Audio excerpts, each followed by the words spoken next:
you are planning your itinerary, oh, I'll go here, dirty rave, dirty December, Afro this, Afro that. Listen, let me give you a better idea. Gather your friends, right? Gather your family. Have a chat with Dunia Safari, right? Have a chat with them. Because we at Sporty FM, we are partnering Dunia Safari and we are bringing you closer to the after. This December, change inside small. I check me feel. Go to Morocco, go and watch the Afro. Go and watch the Afro. Go to Morocco, go and watch the Afro. You are saying that Ghana is not there. But of course, if Ghana is not there, doesn't mean you shouldn't go. Go and watch the AFCON. Abba.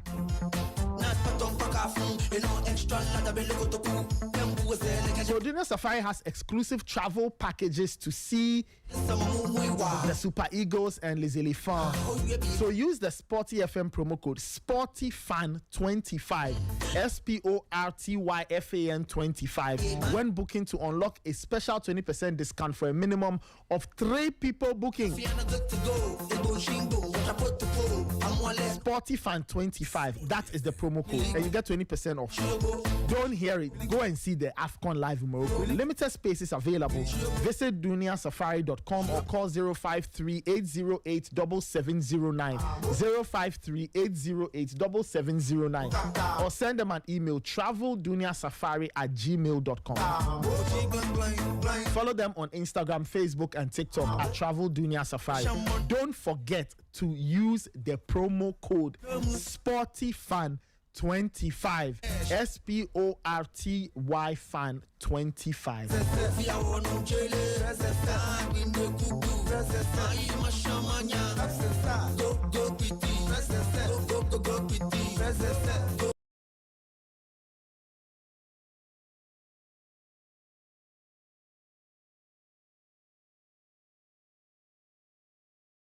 Breakfast.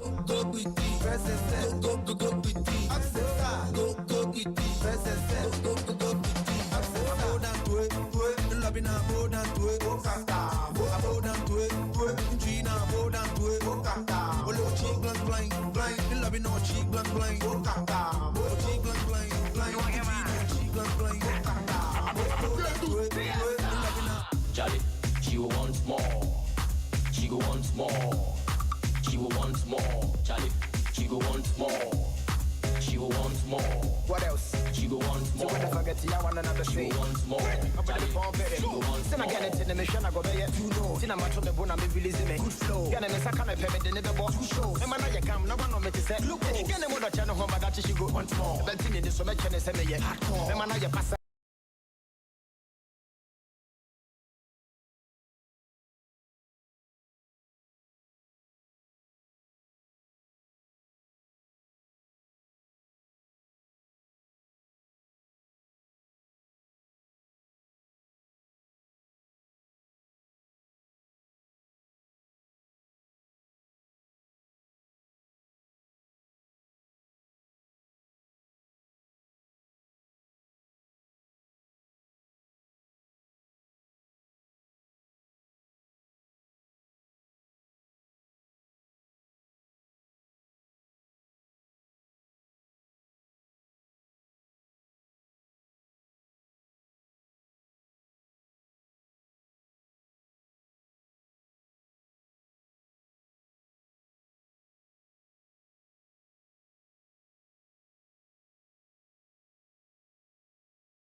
Music later.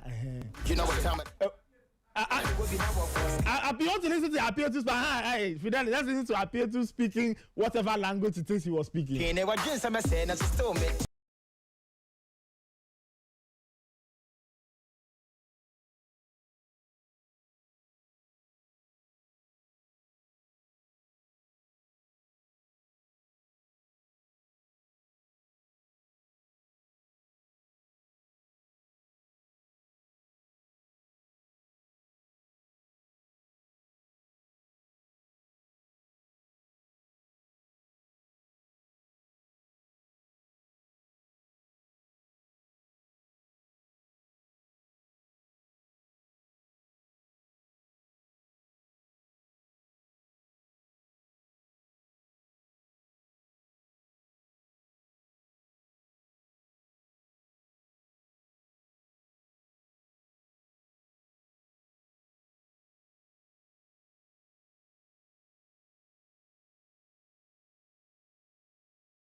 Now, they were supposed to have an election.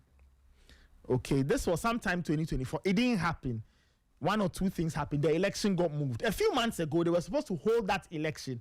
And then there were some issues. So the election did not happen. If you remember, we interviewed Kwabena Mfojo Jones and then one other gentleman who had concerns. And that gentleman was part of the group that had concerns over the election. And they were alleging that the election was going to be done secretly and all of those things. Ultimately, the election did not happen. But that was not the end of the matter, okay? That was not the end of the matter. A new date was set aside for the election. It turns out 25th October, sorry. So it's supposed to be tomorrow. However, an injunction has appeared. Ghana Sports and injunction. Ghana Sports, there are more injunctions in there than probably Ghana politics.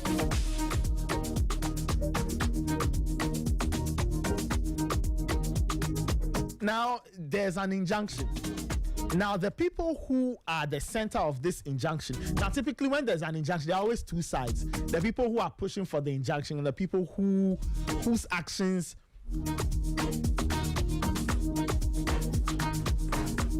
the injunction seeks to stop. All right, so we have Mohammed Al-Hassan. Mohammed Al-Hassan is the one seeking to stop the election. Now, the people who are the defendants in this, so you have the plaintiff and the defendant. The plaintiff is Mohammed Al-Hassan. And then the defendants are Accra Hearts of Oak PLC, the National Chapters Committee, and the Ghana Police Service. But hey, Imota, why are the police involved in this? This is why I say a police matter.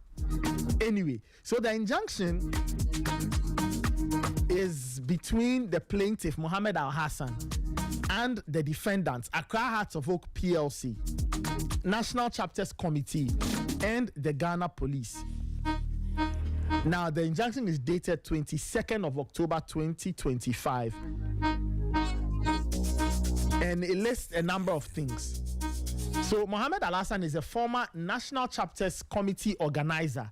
Okay, he is the person who went to court to go and get this injunction. Mohammed is joining us. We want to get an understanding as to why there's an injunction, and then we'll proceed with the conversation. Mohammed, thank you so much for joining us. Good morning. Welcome to the Sporty Breakfast on Sporty FM.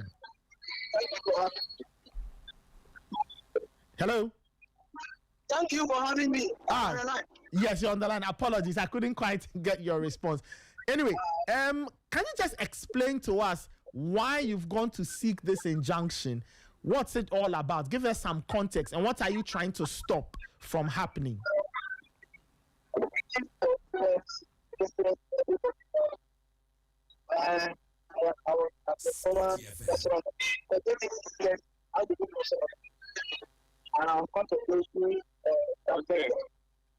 Okay. Mohammed, I want you to do something for me. I want you to reposition yourself so your line is clear, so we can hear you well. Okay. Is it good now? Okay, slightly better. Let's talk and let's see if the line will be more stable. The thing is, Accra has to book a National Chapter Committee are flouting our constitution and everything since the advent of this board. Number one, the term of this NCC is over. They were supposed to be there for 4 years, and after 4 years, another election is held. But they have been there for 6 years. And we call for our delegates assembly, which is the highest decision making of the body of the club, and they were given 1 year to complete everything. And last 2 years, when they were given the 1 year, the 1 year is elapsed, and they did not come to the high decision making body for us to give them another 1 year. It means their term is elapsed and they are not eligible. They cannot hold the election for the NCC. Number two, they appointed electoral commission people who did not know the rules governing Accra. So one Sani Abacha took them to court, and the High Court, and on 2 occasions they refused to appear at court. You understand? And that judge made some pronouncement. Notwithstanding all this pronouncement, they still want to go ahead and do the elections, which is ultra various against the laws of Ghana and the laws of Africa. So I will not sit down and allow this thing to happen to Accra program. But that's the reason for the past 14 years, nothing good is coming to us because we don't follow anything. So my problem is that I want to sanitize the NCC. I want to sanitize whatever is happening in House of Folk National Chapters Committee. So my problem is this: I want the court. I send some relief. I want the court to bear this NCC from holding its election because their time is off, and we gave them a 1-year mandate. The mandate expired, and they didn't come back to us for another mandate. So there have been no locus to go in for this election. Number two, the rules they brought for this election, it's fraught with so many illegalities. And then very luckily, the board called them and told them that they should inculcate or they should put inside all what House of Folk has done in their previous general assemblies and then annual congresses. And they refused to do that. So that's the reason why I am stopping the election from going on so that properties are there. Okay, so, I mean, without this injunction, when was this said election going to take place? Oh, it was to take place about 3 years ago. Okay. You understand? And they didn't do it. So we had to call an emergency general assembly or delegate assembly, which is the higher decision-making body of the club. And we gave the NCC 1 year to do all these things. That was 3 years ago. And for, when that time elapsed, they didn't come for to the General Assembly or the Delegate Assembly for a new mandate. It means they are not interested in it. We woke up one day and we heard that this same NCC whose mandate has expired is going to make an election. And so many people wrote petitions to the board. And then they sat down and then they were told to correct so many things. They didn't correct it. So that's why I doesn't want this illegality to happen. So I'm going to court to sanitize this thing so that at the end of the day, as a folk will go back to where we were. The glorious days, which we have lost 14, 15 years ago, we have lost all these glorious days because we do things as if we are a non-entity. So that is the reason why I'm going to court. And you know one funny thing about it? You see, they are invading the service. And they don't know that any of the NCC members, we accept 2 NCC members. The current NCC members have been said, their name is under the letterhead as officers. So whether they invade it or you have served them, you have said 2 of them. So now the injunction is working. So what I'm hearing is that they said they will go to, they will ignore everything and go. But what they don't know is that the reason why we serve the Ghana Police Service and then the Electoral Commission is that in our constitution, they have to be there, especially the Electoral Commission will have to be there before you can make the election. So we have served them for them to know that there's an injunction on it so that they will not come to, even the center, we have served the center, the ground where they want to go and make the election has also been served. So those who have said they are men and then they want to spoil this reset agenda now, they should come to the place to go and do the election on Saturday. And let's see whether the injunction will handle them or it will not handle them. Okay. You know, the question I asked earlier, I think you've kind of answered it. So, an election was supposed to have happened tomorrow, from what you are saying. Yeah, yes, that's supposed. Because it was to happen about 3-4 months ago. Okay. And somebody went to court. Yes, I remember. And with the injunction. And the relief they were seeking, they met Mr. Nelson Mako, the board member, and then he told them to put everything legally inside the rules. And they refused to do it. All we heard was that they were going ahead tomorrow. Tomorrow to do the election. How is that true? So we went back to the court. That one, I didn't do it. One Sunday Abacha did. Okay. So I also went to the court to get that injunction. So that we will meet again. Our constitution says that we should go to the other general assembly or emergency assembly, emergency congress, so that we go appoint an IMC or we go appoint some people to take the club to the elections immediately. Because this NCC, their time is up. We gave them 1 year mandate. The mandate is up. They didn't come for another mandate, so they are not the right people to hold the election for us. Okay, I mean okay. I think I understand the argument now, but I'm curious, Mohammed. Answer this question for me. So while all of this was happening, did you have a conversation with the bigger club, or NCC matters do not really? My brother, I don't want you to say much. Okay. They will just they are so adamant that they don't even want to hear the complaints of the NCC. Those of us who make sure the NCC were NCC, they don't want to listen. If there is one granting, who even works at the secretariat, who was our former general secretary, if they have even contacted me, he would have given them everything for it. But they are so arrogant that they don't want to contact them. When we have been sending petitions, for instance, there was a commission of inquiry against one of the court members at our time. The Auditor General gave us somebody, and then that guy admitted embezzling House of Folk money. So he was banned from House of Folk. My brother, when this board came, I petitioned. I took the inquiry report to them. As I'm talking to you now, they didn't mind because they don't respect anybody.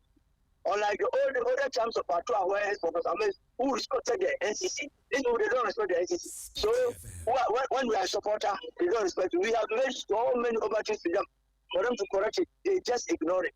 The last one was what that guy, Mr. Abacha of chapter 188 did. And they have ignored it.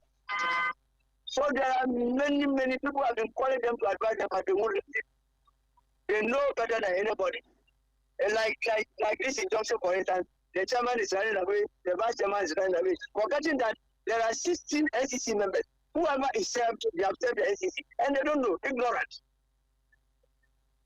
Okay.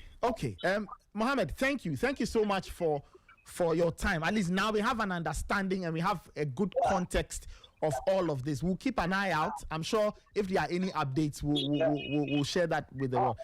Yes. Yes. I am a member of the chapter 118. Chapter 118. Yes, I'm a shareholder. Where is that particular chapter? Domi. Okay, chapter 118 is at Domi. Okay. Yes, I formed it when I was the national organizer, and I'm a member. Okay. And I've been the longest serving NCC member. Hear me well. The longest serving 36 years as an NCC member. The longest since out of people. So I know something has Okay. Mohammed, thank you so much for your time, and thank you for speaking with us. Okay, thank you. Wonderful. That was Mohammed Al-Hassan. He's the former NCC committee organizer, or the former National Chapters Committee organizer, breaking the issues down and explaining to us why he has sought a court injunction. From what he says, 2 officials of the current NCC have been served. So he thinks that is good enough to stop anything from happening tomorrow.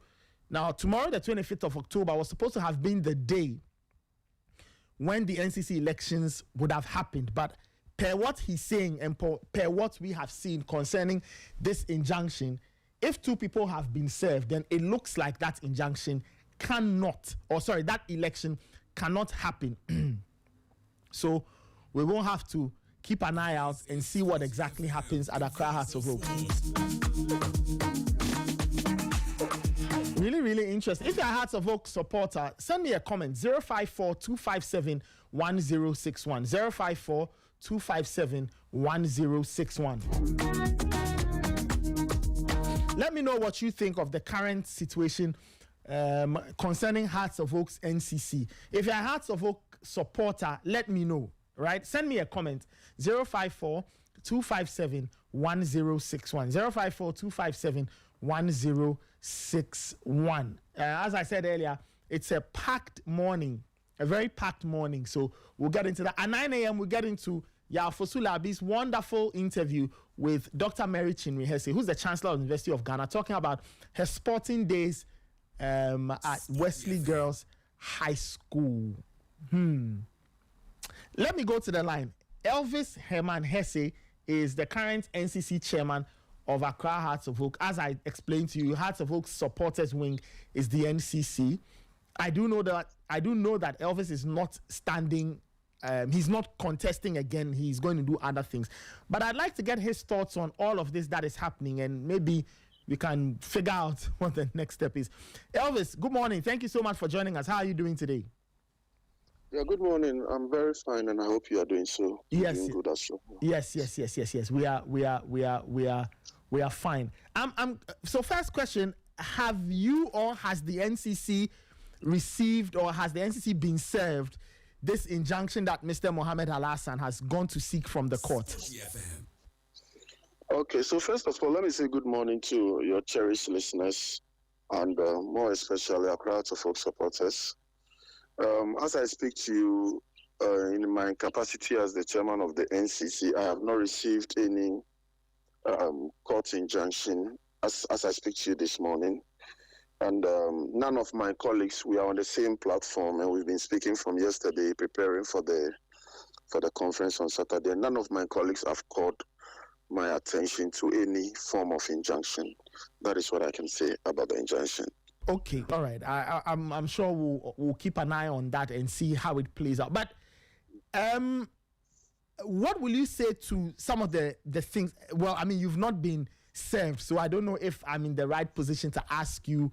But anyway, I'm sure you've heard some of the complaints or some issues that have been raised concerning the mandate of the current NCC. For example, Mr. Mohammed Al-Hassan says that the mandate of this current NCC elapsed some time back. So in law and per the legal arguments, you really don't have the standing to be organizing elections and all of that. Can you just explain to us what the situation is? Is it true that your mandate has expired? If it is not true, why would somebody make this accusation against the current NCC? Okay, thank you very much. It's unfortunate I may not be able to go through, I may not be able to talk a lot about this question, and I just want our supporters to forgive me. I apologize to them that I will not be able to speak so much about this question. And my reason is that the Accra Out of Oak NCC is well constituted, is well organized, and the club is aware of our functions, our role. And the board is the highest decision-making body of the club. So if we are doing something illegal or illegitimate, I'm sure that the board would have called our attention to that. That notwithstanding, I wouldn't go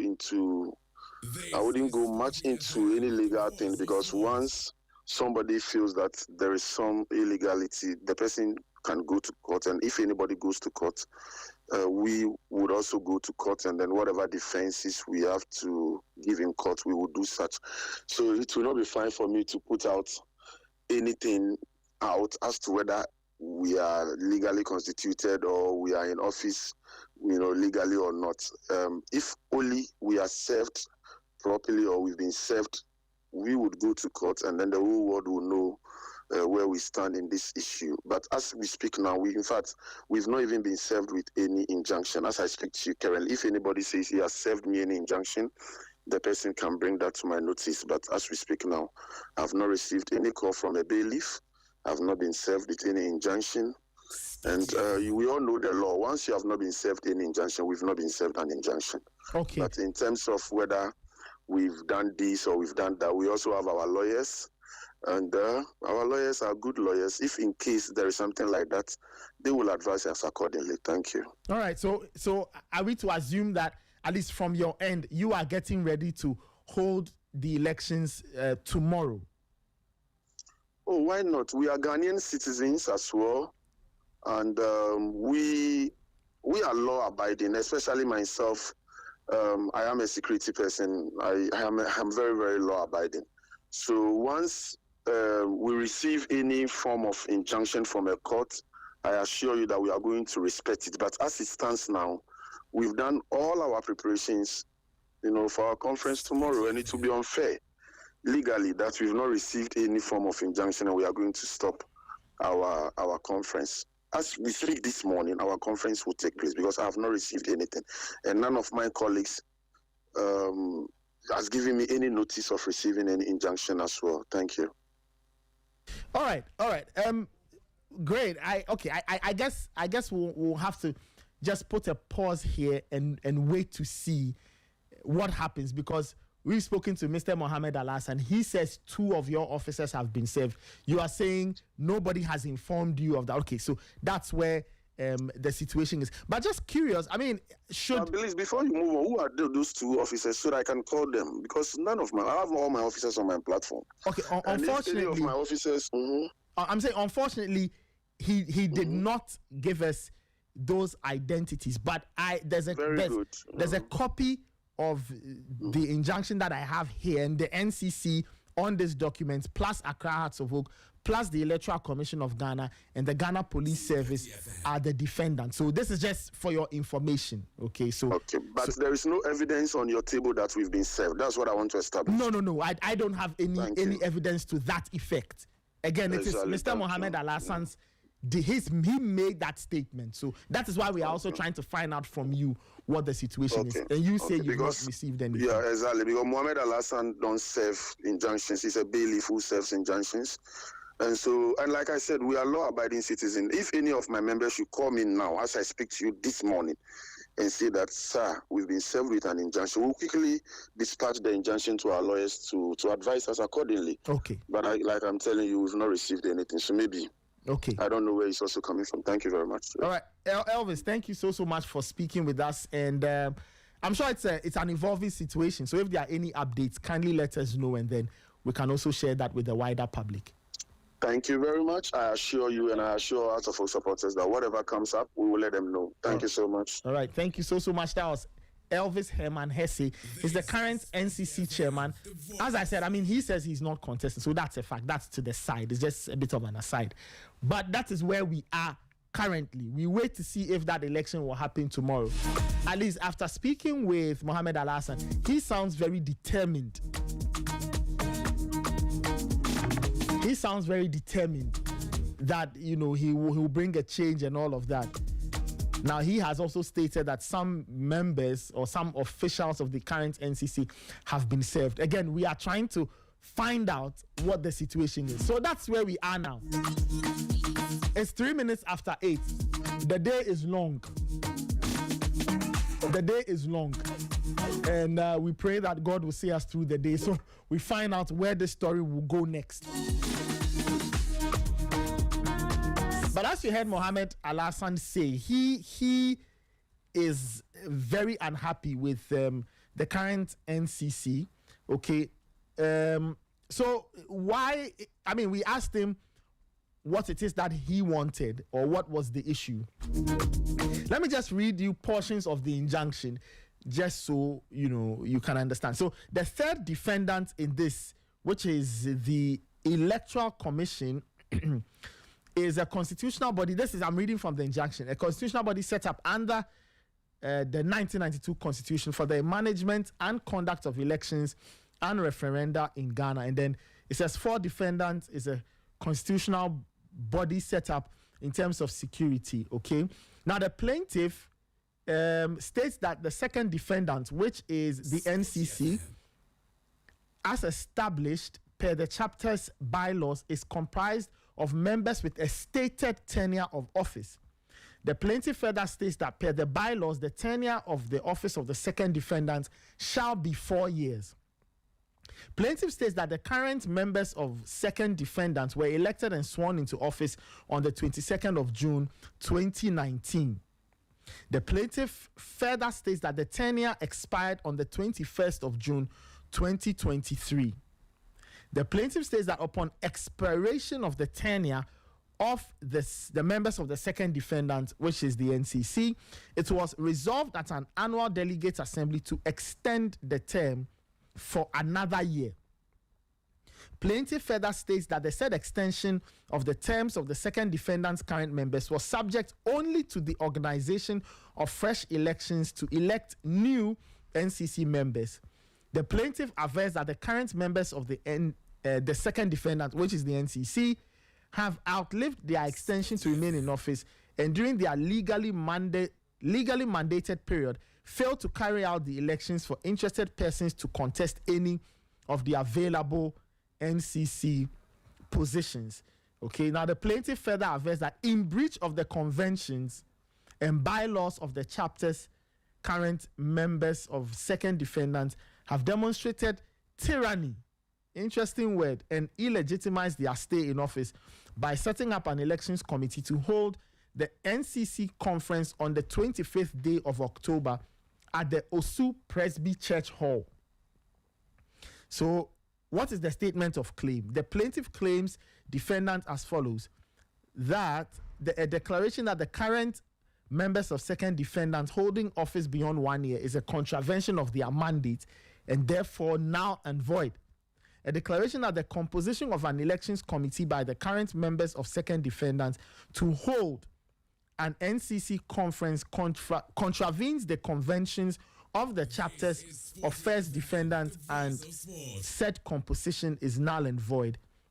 And the third one, an order directed at the current members of second defendants from holding themselves out as members of the second defendant, an order of perpetual injunction restraining first defendant and current members of second defendants from interfering in the management and affairs of the chapters. And then the last point, cost including legal fees. And the writ was issued by Daniel Nana Jemendua, whose address for service is Etiwa Chambers, Farah Avenue, Adabraka, and it goes on and on and on. Okay, so that's the story. So Mohammed Al-Hassan is saying that the current tenure of the current NCC is null and void. Their term of office has expired, and so they are not the right people to be in office. Legally, they don't have a standing, or to borrow the legal term, they don't have a locus. They don't have a locus for holding an election. So that's where we are. Mohammed Al-Hassan says 2 people have been served. Elvis says they are yet to get any information that somebody has been served. Watch this space, I say. Okay, let's open the phone lines for a few minutes. 054-257-1061. 054-257-1061. What do you make of all of this? Plus, any other thing you want to talk about? Do you want to give your predictions ahead of the Classico on Sunday? You want to talk about the Black Queens? Let me know. The phone lines are open. 054-257-1061, 030-279-4805. Let me take this caller. Hello. Hello, good morning, Nathan. Yes, good morning. Nathan, this is Otunfo. All right, Otunfo, please go ahead. Hey, so Nathan, having to miss me, like, you know, they hear my call, Nathan, you just, oh, Charlie, Otunfo, please go ahead. I'm calling you from 37. Today, you are 37. I was about to ask you where you were, but we've arrived at that point anyway. Okay. Now, Nathan, it is funny, Charlie, so everything political for Ghana inside, Charlie, so confusing. So, no, even just more fan-based cricket. People are still embezzling money. Allegedly, yes, rightly so, yes. But, but you even mentioned that the fact that the person himself admitted. Yeah. Well, yes, that is true. Mohammed Al-Hassan did say that. He said there was, I think there was an investigation of the sort. Anyway, yeah. Hey. Well, the air corner. So, apart from the how to folk, blah blah blah, Charlie, we should find ways and means to, strengthen our football and make our class attractive. Mm-hmm. It's because of one of these reasons. Listen, this is one of the reasons why clubs like Accra are not able to attract, certain kind of sponsors. Mm-hmm. Yeah, these regulations and sponsors are also listening right now. Yep. If a sponsor if a potential sponsor is here that someone embezzled money and the person has even accepted the fact that he did that and blah blah. Oh, it's so bad for our game. But it is what it is. And also for my own protocol. Listen, I don't know if I can take you back on the home game we play against WAC. Mm-hmm. I went to the stadium. Okay. Listen, I gathered 3 things at the stadium. Yeah. As a Kotoko fan, Nathan, I was at the center line. Okay. Nathan, imagine our players playing football and our fans will be sitting down quietly waiting for the players to score before we cheer these guys up. I don't know if Kotoko fans understand how football, like, going to the stadium and everything is concerned. Like, I don't understand. They don't even understand what they are doing. Because okay. Listen, you see, going to work, there's a reason why these people, they always choose to play their matches in the evening. That is when you see their fans, using this green taser to touch the goalkeeper's eye when there is a free kick or an infringement. Yeah. So they create a very intimidating atmosphere for like away team. Mm-hmm. But you know, in this are the presentation, Nathan, the only time you see a that atmosphere, that is, let's say like football involving Ghana, be it club or national, is concerned is when Black Stars playing. Okay. Kotoko fans were sitting down quietly. I think they were watching football. Pardon my language anyway. And you know, apart from that, Nathan, our players, like our local players, they need proper orientation. Mm-hmm. They need proper orientation as far as, like, you know, managing football game time is concerned. You know, this our captain Samba O'Neil. Yeah. There was an incident that the drama. Obviously, yeah. Arabians, they always like to dramatize. There was an infringement on the right hand side. This guy was lying down. The referee and the doctors all, run to him. Samba O'Neil was somewhere, on the left flank. Like the holding weight, unconcerned. And you can, under normal circumstances, I don't know if I'm making sense to you, Nathan, but Nathan, I feel like as a captain, you could even go there and then give a referee pressure that he's not a goalkeeper, that you just press him off the pitch and then keep him there for the game to continue. Do you understand? Yeah. But our captain, Samba will know, the guy they stand there, they hold you with unconcerned, and also lastly, the ball boys, our ball boys also need proper orientation. That is, when the ball goes to, goal kick or maybe touchline, they should, especially when we're playing against this Arabian Africans, they should just fly the ball to them, even though they are balls positioned, on the touchline and all that, but they should fly the ball to them because they know, what happens when you are playing against this club. You understand? So, Nathan, that is my observation the day I went to the stadium, and unfortunately, let me blow my mind with this last thing. As a Kotoko fan, Nathan, I've never tasted a win being at the stadium before. Oh, really? Every time you've gone to see Asante Kotoko, they haven't won? No. Nathan, the best I had was a draw at Elwak against Lagos City. I'm telling you, Nathan. Wow, don't worry. One of these days, a win will happen. And then, Nathan, we still won't give up. From Kumasi Asante Kotoko, okay. Kudos to you guys, Nathan. Have a nice day. Okay, all right. Take care then. 8:13. Let's take a few more calls. Then we talk about the Black Queens. The Black Queens were in action yesterday. 054-257-1061. 054-257-1061. This is the Sporty Breakfast. Let me take this caller. Hello. Beta, good morning. Yes, good morning. How are you doing? I'm fine. I think Kotoko should give Koto for work at Kotoko. Emmanuel. Okay. Emmanuel, please go ahead. I say Kotoko can do Safuduku's work. Why? Oh, let's give the work to him. But you are not playing anything exciting, and you want your fans to be shouting because they went to chop some Gary or something like that. You are not playing anything exciting. You want the place. What are they watching exciting that you want them to be shouting? I don't play anything good. So they'll sit there and watch you because you're not doing anything good on the pitch. And later, after our teams, I don't understand. Mm-hmm. These teams are not good. And you are and look at this NCC or whatever they call themselves, fighting everywhere. The teams are not even performing. Look at Alec, very poor. And you are fighting underground. You are not even helping matters. So this one, if an investor is coming to the team, he's outside and he's looking at this, but they are not serious. They are even fighting each other. So what I don't get it to later. Mm-hmm. So this country, what is our problem? No, but the NC, the gentlemen, the people who are in court, they are saying that procedures have not been respected. So that's why they are in court. Fighting each other. They are fighting each other. I don't know. But actually, they can do better. You can't be doing all this. See, the teams are already struggling. This first team is struggling already. And you are making things more difficult. So they should stop that and sit down and do something about these things. So, Maza, if you are doing these things, who is ready to come invest in these things? Whilst these things are going on? You see, You should stop these things. Stop these things. This I say that Ghana football, they say you. Ghana football, it will never come good. Oh, how? Why are you saying that? That's true. Later. See, let's go speed. You know. Why are you saying that? Why are you saying that it will never come good? It will never come good later. What is good about Ghana football later? Mm-hmm.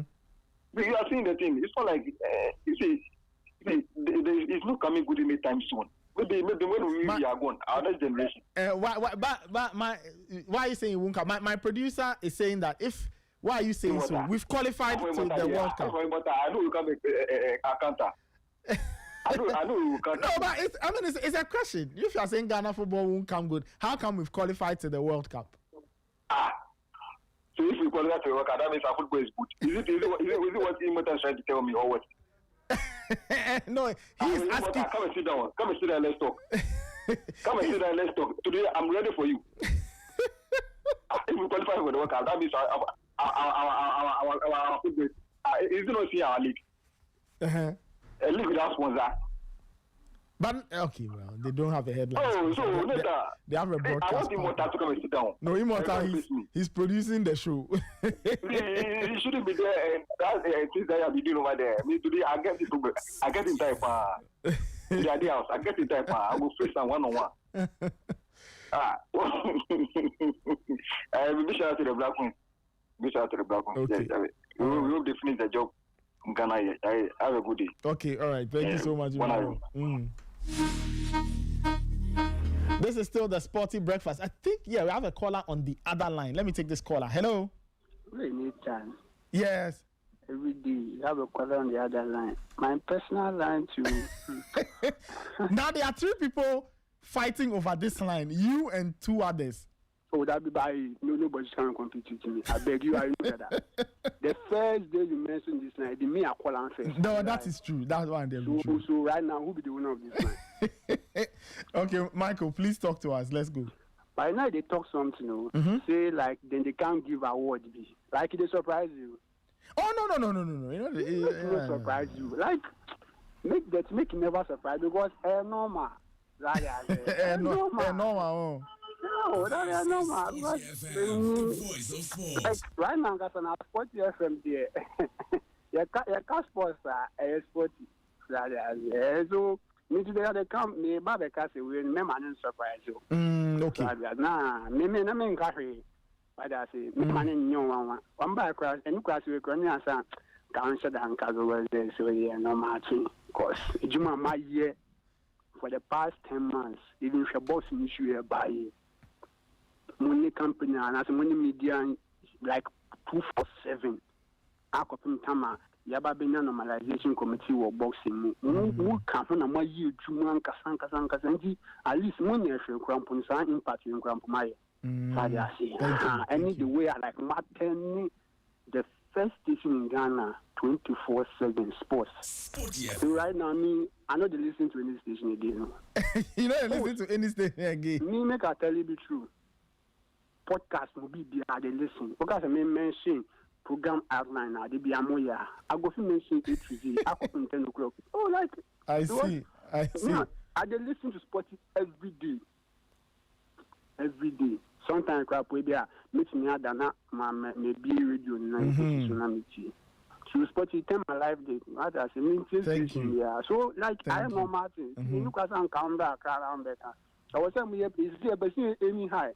That I say Africa best sports nation. Now I the amass Sporty FM and casa. That I say go some money there BBC sports man they be pray. That the sports world mon pray. Because Ghana had a video news site. No me now. Now kill us in a truma ba. I want you. Later I can't later ba. Asa Jubian Academy. Forget later I mean you ma say Michael, thank you. I like here. Hey, online, Matt. Michael, all right. Thank you so much. Have a good day. Let me take the final caller for this segment, and then we proceed. Hello. Yeah, good morning, Nathan. Yes, good morning. Hello, Bill here. All right. Okay, please go ahead. Good. First of all, I would like to congratulate Queen for their victory over him. Okay. The women team. Okay. Yes. And also, for once, I think the FA president has spoken our mind by saying specifically that those that are not committed are not going to be entertained. Yes, that is what we mean. We don't mean anybody that they can call, they shouldn't call or whatever. We mean those that are not committed, those that were called and they refused to come. That is the point we were trying to make. It's clear, crystal clear. Now, the Chairman Hesse guy, you know the guy knows he's wrong. You know that? Why that conclusion?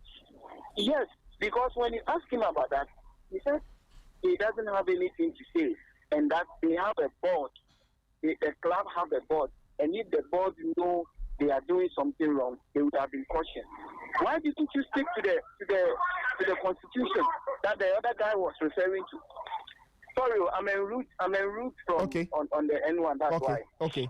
So why didn't you refer to the same constitution that the one that has put an injunction on the election was referring to? Now, Hesse was talking about the board of the club knows what they are doing is not wrong. They would have been cautioned.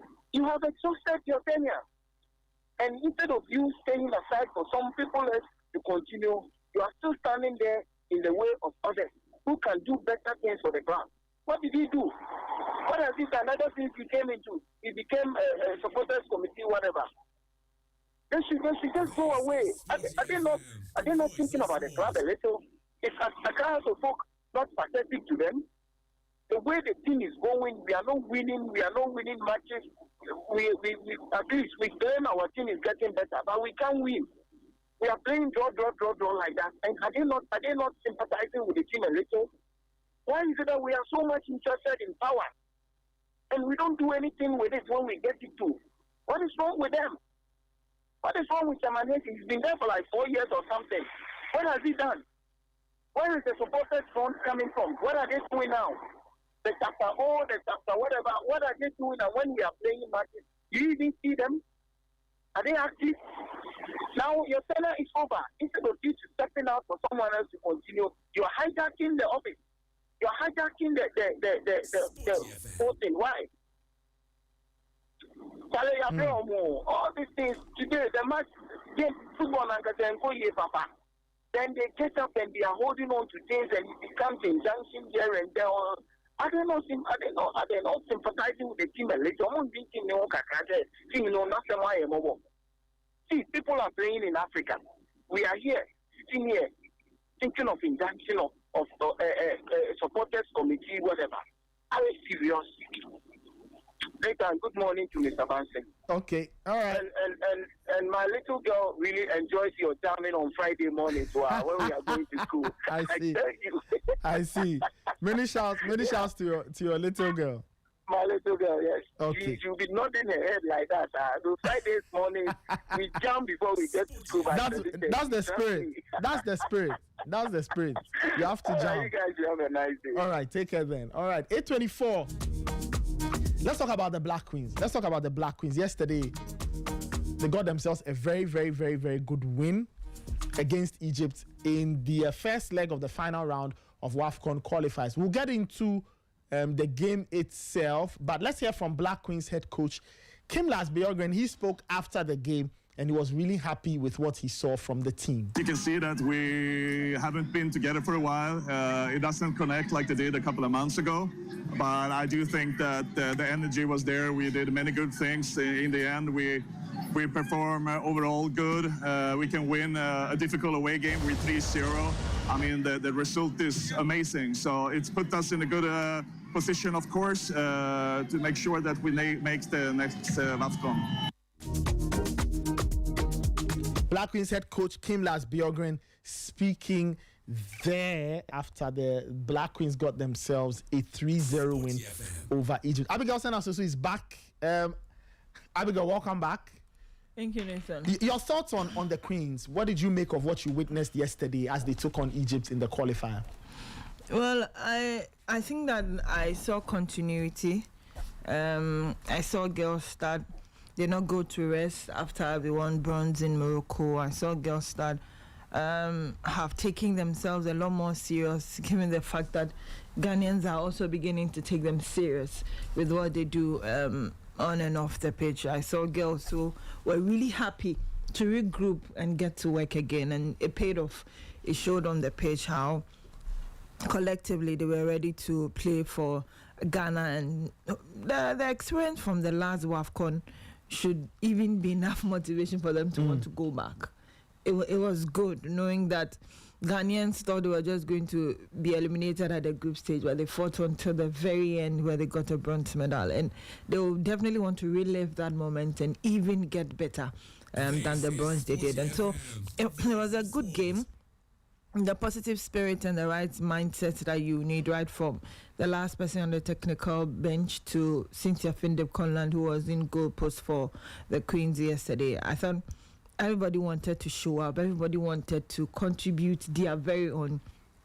And I have always said that one person that keeps surprising me or keeps getting better to my amazement is Susan Amaduya. I remember the very first time I saw her with the Queens, I was not impressed at all. For a central defender, I thought she was too slow, she was too laid back. But I feel she's grown into the senior women's national team, and her play with Portia Bache at the back was good. We are finding some stability on the flanks as well, with our left fullbacks and our right fullbacks. I think that we are now comfortable with Comfort and Josephine Bonsu. She just has to accept that when she comes to the Black Queens, we are going to use her at the back. And come on, she didn't disappoint. I think the number of times that we have used her in tournament proper, and then even this qualifier, she has showed up. And I was, for the very first time, I was very comfortable with my defensive play. That is one part of our game that Kim Lasbjørn has been tinkering with the very first time he came here. And you pointed out that that was the team's biggest problem. Yeah, and it almost cost one player I don't know if you want to mention, because she was approached to get into that position, and she was bold enough to say, I can't try any other position than the position that I know I can play. But I think that moving the players around and all of that, it's good to know that on the bench, Nina knows she can also step in. Ama Bambila can equally step in. And so now we are really getting a hold of the team at the back. Our midfield has never been a problem. It was always a matter of the girls wanting to play and showing up. And like Grace Asante started, and I mean, got herself back into the game proper like we know her in that Tanzania game when we were doing the eliminators in Morocco. She has continued, busted that midfield, found her way around. Jennifer Kujo was equally there to lend her that support. Jennifer came close to scoring twice, but unfortunately she couldn't. But Asante got a third one for us as well. And it's always a positive energy when you have First Lady be on the turf. It's her strength for me. It's her experience for me. And it's so unfortunate because of her. Abiba Isam had to pick that red card, but you can't just hold a player literally back and just yank her somewhere. Like, it's her energy. It's that fear she put into defenders. And we ended up playing that game against 10 ladies at a point in time. We took advantage, and I've always said that Miriam Ponta just knows how to score. She loves to score. And that is what she did. I would have been surprised if she didn't get to be a part of this game, and it's how she announced her presence for me. I remember when she got onto the pitch, I think one of my analysts were asking me if her hair was not weighing her, but that's a typical Miriam Ponta. She's always in braids. She will have her long hair, and she's played with it. She's played through it. She picked up a yellow card, all right, chasing after what she loves and wanted to get a goal there, but unfortunately she couldn't score on that first instant. But her second ball following up, that was very sweet. I think that Stella Nyamiche will really deserve some flowers from Kim Lass, because Kim Lass told us that Stella Nyamiche is for the future. But she's showed that she's for now. There's nothing like future. I think that Stella Nyamiche, for me, or some that have followed her right from Dreams Ladies, will not be surprised. This is Stella. You would get her with set pieces, those long balls. No, you can't do it better than her. And I think that yesterday, for me, she was my lady of that game. Everywhere that it matters most for her to pick up that set piece, either on the left and the right, she was switching flanks, trying to make sure that she would get the balls ahead. And yes, it showed. It's now last two goals. I think that Stella who has come to be a mainstay with our starting lineup. And now, if Kim Lass had whatever doubt about her quality, it has been erased. And when you wake him up every other morning and ask him who will be a part of his starting 11, there's no way Stella will be out, because she's worked for it. I mean, she took her time. She met other senior players in there, but I think that her inclusion in that attacking play for the Queens, it was just beautiful to see. And I, for one, I am happy for Doris Bedua. A lot have dragged her. She got a goal. Yeah, the first goal, yes. She has been dragged for far too long. Remember in the last Ghana Football Awards, she was adjudged the best player of the local front, and then you go into a major tournament and you struggle, not even an assist, it becomes very difficult. But I'm happy that she was able to get her first goal in a very long time, and I'm just hoping that it will propel her to get many others for the Queens as well. So yesterday, I think there was a good show, a collective effort that they all put together. One would say that, okay, the Egyptians were down by a woman, but come on.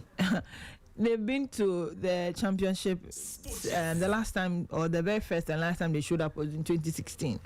And they've not really been able to get to then. They are the part of the North African belts that are now trying to really get into the game well. And so if you are playing against them at home, definitely they'll want to show some class and some clout. They equally have some individual players that are good, like their captain. She's a defender in player number 22, and then Habiba Assam, who had a red card as well. So there are pockets of players that will show up and will want to do something, but I don't think that their pedigree should be anything that should have scared the Queens. So yes, we got that 3 goals, and I feel that is a cushioning, is telling us that 90% of the job has been done. Get back home, get maybe 2 or 3 more, and then you can just walk through. And I think that it was good to see how the girls just showed up. I'm just praying that they'll continue in that form again, like with their club side, at least up until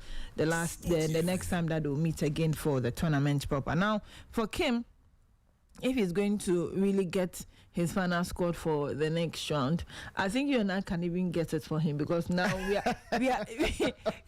are getting to know his squad. It wouldn't be a lot more if we will not get a lot of players filtering in there like a household. I mean, like a total overhaul. Now you and I can at least be able to give some 10 players that we know that whatever happens, we will get these players. But for injury, these players would always be a part of his squad. And it's good to know that at least he knows his core, and he has an equally good bench that will be able to do the job or supplement him when the need arises. I think that it was a good game. We dominated play, especially in the first half, and in the second half, that dominance did pay off to a larger extent, and then we got those 2 extra goals after. So it's the best way to go. I think that we're on the right path.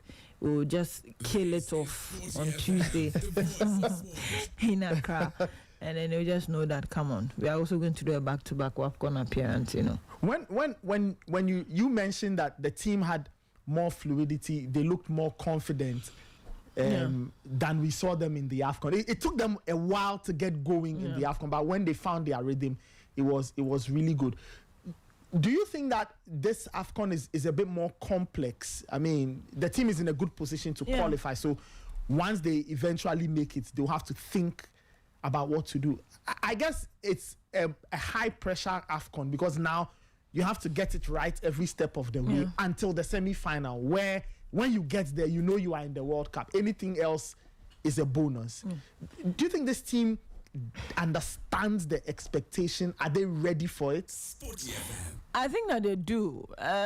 Looking at how Ghanaians embrace that bronze medal, out of nowhere, they got there and they're able to get back home with something to show. Now, they know that, okay, this is what Ghanaians really expect of us, to go out there and do our very best. And I think that Kim Lass is getting a better understanding of his team as well. He understands how we want to play, how we want to... We want goals. We just don't want to see that individual brilliance, but we would want goals as well. And I am very sure that now the girls know that we are going in there. And this time around, it is more than the pressure that they had when we were going in just last year. Now they know that they have to get back into that last four again. And now it is a ticket for World Cup. So I agree with you. It comes with a lot more pressure and a lot more work. The reason I am happy that we are not really disbanding that team that won the medal and we are keeping the core together. Of course, there will be additions, there will be add-ups, there will be top-ups, and we are not praying for injuries, but there could be replacements. But if we have that core who have been there and saw how it is and what they literally had to go through, it makes it easy for them to drag along the few that will be added on. If we get to see maybe Abigail Kofi Kim going this time around, or Mariam Ponta going this time around, at least Stella can tell her that, come on, it was this way, but this is how we're able to maneuver and get it. Especially Dubia can sit her down, Comfort can sit her down. That is a big Ampim Dakwan connection. And that is what we saw with the third goal, the Grace Asante goal. It was really comfortable knowing who Grace Asante was and how she picks up balls, and that was how they got it. So sometimes that connection does work. And so I'm just believing that it will be one that will come with pressure, and these ladies wanting to go beyond the African continent, knowing how Ghanaians will embrace that and understand what they do for the country. Now, it will be for themselves. The first time we were going, we said a chunk of them have not been there before. You go there for the first time and you get a bronze. So you sit back and you ask yourself that, hey, now that I've gotten a bronze, what are people going to expect? And that is where we might have to manage it, just so it doesn't really get to them that they have to perform at all costs and get them jittering and all of that. So it's a high-profile tournament we are getting into, because at the end, it's not just for the medal or the money that you get. You are going to show your talent to the world the next year. And so it's a big deal. And the Queens haven't played at the World Cup in years. The last one was 2000. Trying to remember. They know what it means. And if you speak to people like Jennifer Kujo, they will love to always be the reference points. It's around your time, during your time, you know, they always want to get it right. And I'm just hoping that how we have started will just give our players the opportunity. Kim Last to get to understand the players in better positions, you know. I was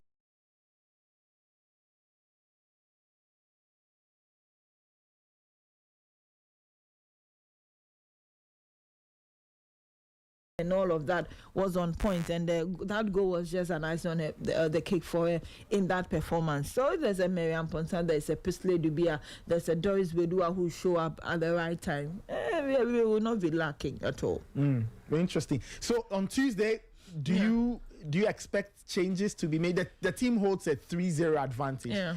Would you expect one or two changes, or you expect a very strong starting 11, and then depending on what happens, changes are made as the game, you know, is going along?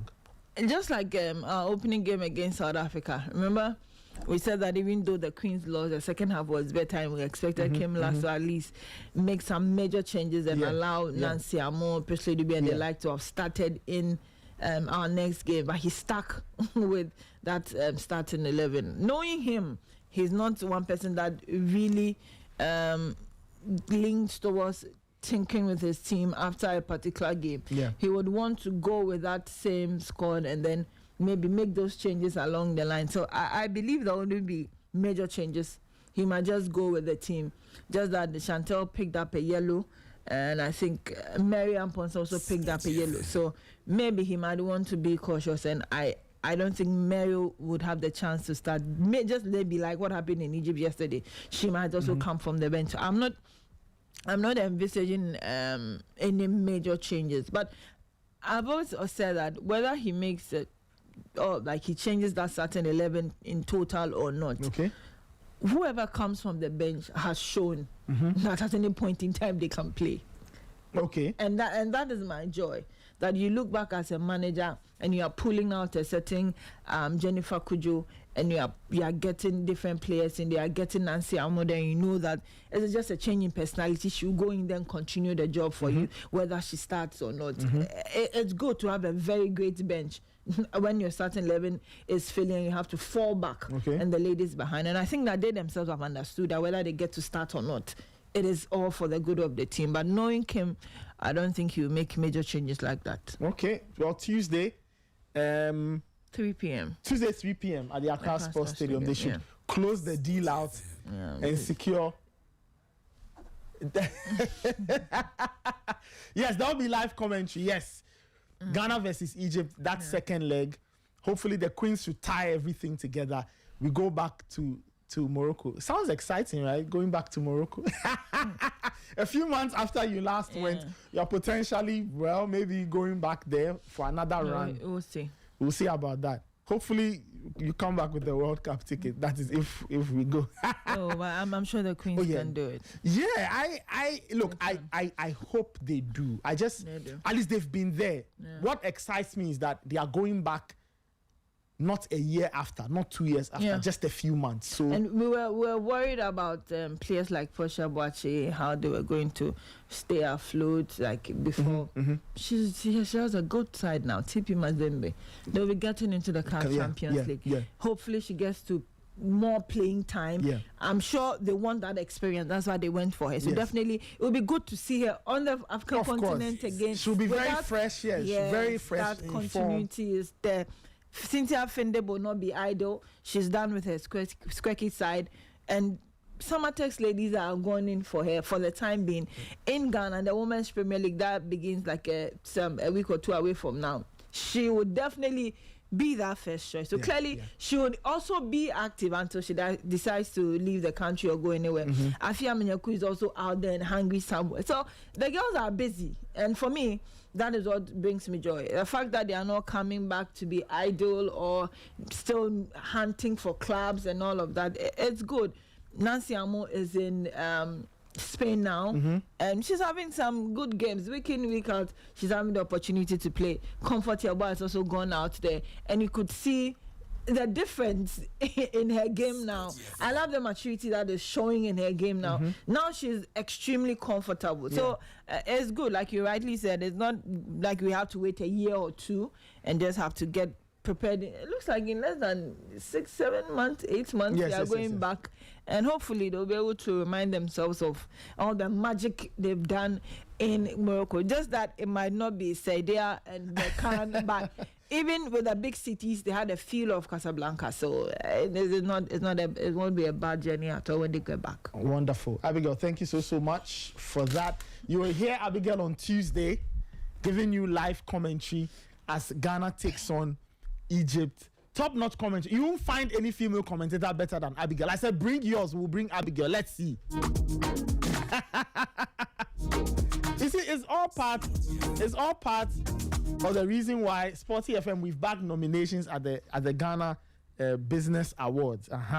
So when we are saying what we are saying, it not be joke. We know they play for this side, right? So that's the lowdown. So Ghana versus Egypt at the Accra Sports Stadium on Tuesday, 3 p.m.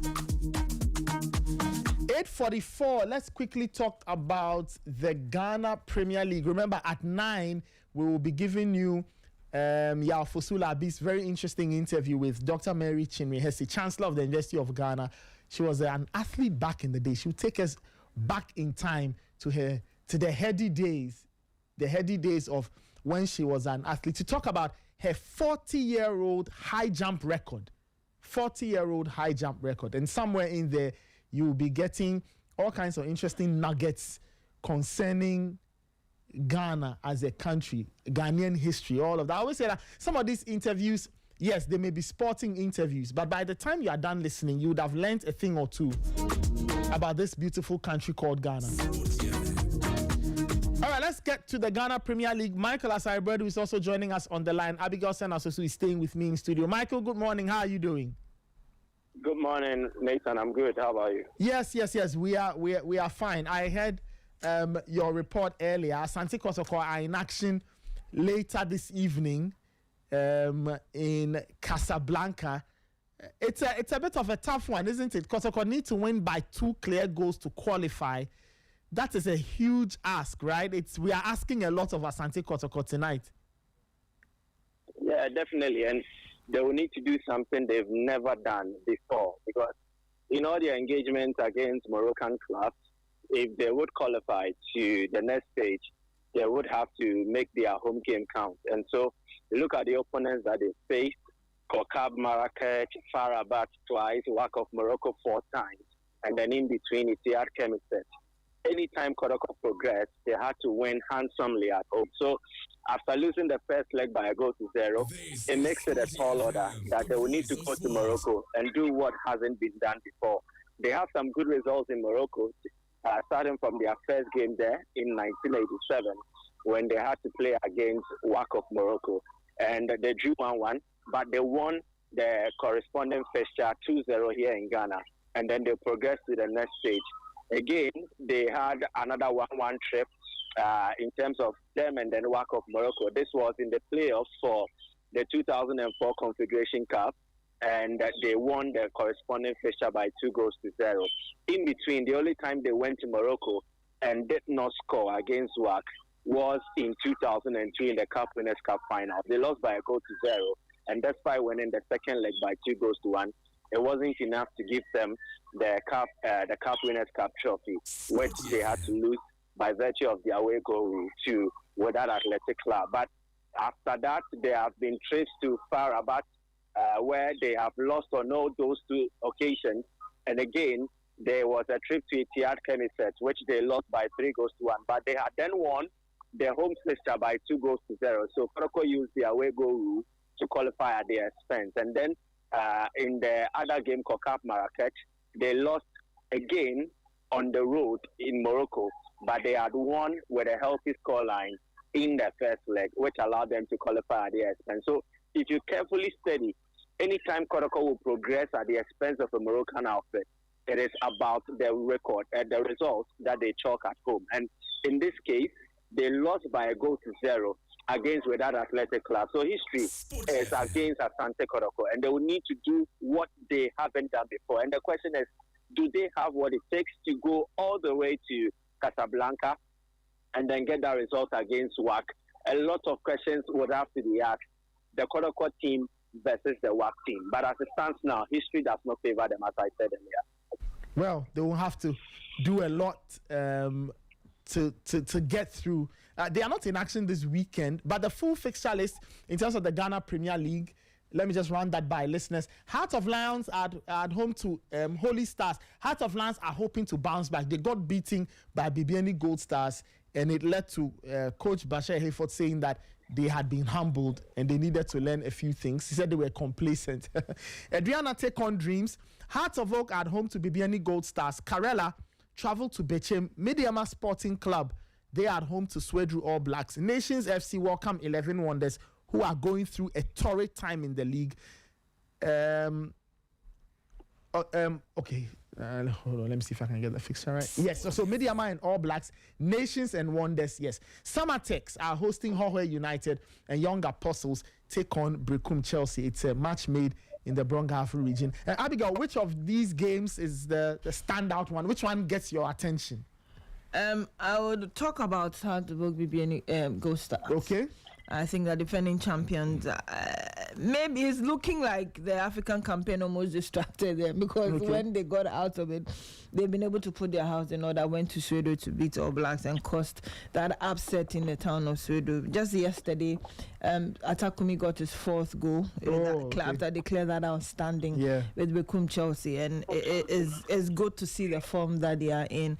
Visit Atinga and his colleagues doing the most with BBN Go Stars, traveling down to play Accra Hearts in the Premier League. They've had a feel of that Accra Sports Stadium thanks to that African campaign, even though it didn't go well. So clearly they will be able to find their way around, and there are players that have experienced enough to be on that stage. For Masudi Dramani, he's making it look like if he doesn't get the goals, he will also allow you to get it, especially at the Accra Sports Stadium. He's played some good games, but I'm looking to Maulu Ayo and is Hamza Mohammed and the like staying consistent. I'm getting disappointed with Frank Eduku, but I don't know if it's because he's not getting enough playing time. But in their last game at home, he started, and I didn't really get that vibe he started the preseason with. I'm just saying that he'll be able to concentrate and get the job up front for them. It still remains their final delivery. That was the problem from last season that you and I really saw and we kept talking about. And so I'm looking to see how the who stay consistent and not come back home and fight for another draw. It was a good game on the road between themselves and Bekum Chelsea. But for Chelsea, it's always been the Abugi side when they get to Golden City. But that shouldn't mean that you get back home and you get back to that draw streak again. I'm looking at how to getting goals in front of their home fans, 1 or 2 or 3 to make them happy. The fan will Didi allow them to play with the handbrake off? I don't think he will. You know, Didi Dramani, he's just a coach that wants to always have his own handwriting on his side. Yeah. And he said it after the Bekum Chelsea game that it is gradually coming. It is showing they're really getting into the form that he wants. But he also needs to pay attention to the final third. I'll not blame him fully because some of the chances that Martin Kakari and Wayu and the likes will get, you wouldn't expect Didi to manage me on the pitch to put the ball in an empty net. You understand? And the boys will also need to lift themselves up. But I'm expecting a good game. Bibiani Go starts with the interim manager who has once upon a time being with Hartlepool, and we saw when Tijani came with Hoho United, someone who has also been in the fold before, knows how Hartlepool have done their things over time. He really drained Hartlepool and got a point away to Hoho on match day 1. A manager who's been there before is getting back to them. How would they receive that? How would that work to their advantage? No, Amankwa looks to be like he's positioning himself for Bibiani Go start to say, okay, just continue the work. That's how he's positioning himself. Because when you ask him, he's like, why not? Every coach is in the job to move on or to do their very best and always get the positives. And so if he's getting the results and his employers believe that he can be that substantive coach, why not? So he's also working hard for himself, I should say, and then the players are also trying to put themselves in there. So I'm expecting a crunch game between Hartlepool and Bibiani Go Stars. And then I look at Adriana Stars Dreams FC. Yeah, Dreams FC. It's a very difficult one for Dreams. They just got their first win. Yeah. And they have to go and fight again, because in Doma, Adriana Stars this season I've also had some good home run. Last minute, however it is, they're able to grind results. The Chuba Aristica, not the loudest at this moment, but on the quiet, on the low, he's getting the job done, showing that he's winning around this terrain for a very long time, and so he knows what he's about. Adriana at home have been very good. They beat Bechem at home, beat All Blacks, beat Nations. So at home, you don't have a chance. You don't stand a chance with them. Once upon a time. And then they won away at Hohoi. That is how it was. 2018, 2019. When you are entering Nanajima Bedu Park, know that you are not coming out as a whole person. But in recent times, the Adriana Stars will be dipped a little. But it's good to see that this season they are making sure that when you get to that park in Doma, you know that there's some fire there, that you would have a feel of it. Pseudo Blacks, like you rightly mentioned, were already thinking that they ran away with the draw. But at the end of the day, Choba Arisika and his boys were able to shine on that result, got back to Hoho United, beat them in that fashion, and there they were with that away win as well. So I'm looking to a very good game. Dreams FC will really have to sweat it out. If Stuart Savior and the likes have something more to do, they had better putting their extreme best to be able to at least, I'm expecting that they can come back home with a point. Okay. At least. I will not go about myself and say they'll win in Doma. It was very, very, very, very difficult, almost impossible. But at least they can work themselves out and come back to Accra with the draw. Mediama back at the TNA Park, another home game, and Pseudo All Blacks, another on and off performance from that new entrant as well for Ahmed Fati and his boys. It will be difficult TNA Park has also become another fortress for Ibrahim Tanko and his boys. However it is, they will try to get a point out of you like they did with Nations. And so it is another tall order for Suede All Blacks to check if they'll be able to get that result as well. And I would also want to talk about Heart of Lions Basekoli Stars. That's happening later today. Well, that's the game on Friday. Michael, in a few minutes, what is your standout game, or which are your standout games this weekend? Well, I think it would have to be definitely House of Folk Viviane Gold Stars. The history reveals that Gold Stars have enjoyed their travels to Accra to play against Accra House of Folk. Last season, they beat House of Folk by a goal to 0 en route to winning the title. Again, the previous season, they won a goal to 0 against Accra House of Folk as their away side. They've been enjoying joy against playing against Accra House of Folk when they travel from the beginning all the way to Accra. And now they've had enough time to relax and rest. So it means they have energy. It is quite different from when they returned from Algeria and they had to play a string of matches every 3 days. It kind of affected them fatigue-wise. But this time around, they've had enough time to reset. And on Thursday, if you watch them against Chelsea, clearly you will point to the fact that this is a team that is on the ascendancy. They are rediscovering their form, and then they want to put to bed all the issues that they know work well in their favor in their CAF Champions League campaign. I think one thing that has really worked for them is the return to fitness of Richmond Amon Kote. Kote has brought some kind of vibe into their midfield, and together with Emmanuel Kunto, the two of them form an exciting double pivot, and they rest on the shoulder of the defenders, which is to shield them, and then they link perfectly with the attack. So it's not surprising that since they came on board, Ghost Stars have been scoring freely, and then they've also been winning as well. They are considered one goal against Heart of Lions, but against Chelsea, they kept a clean sheet, and I think that is positive for their mentality going into the game against Accra. It is a team on form, and then the best defense in the league, and I think it serves an appetizing encounter. Abdul Karim, the reports looks to have recovered and should be able to play for Heart of Oak in this game. And I want to see how he will solidify their midfield and help them in terms of all the runs that we want to make from the defense to the middle and straight to the attack. So let's see what happens. I don't trust Heart of Oak's attack. I think they are blunt, albeit they scored 2 goals against Chelsea. I don't think they are sharp enough. But the half midfield and their defense is their forte. It is actually a strong area for them. And Didi Dramani will want to look at that, consolidate that particular stronghold, and then look to try and then find moments where they can punish the DNA Ghost Stars. It is going to be interesting. And 2 of the best performing goalkeepers will also come face to face against each other. Benjamin Asare and Emmanuel Kobe. Asare for Accra is not considered a goal so far this season. And also, arguably, the best goalkeeper in the Ghana Premier League last season, and that is Kobe.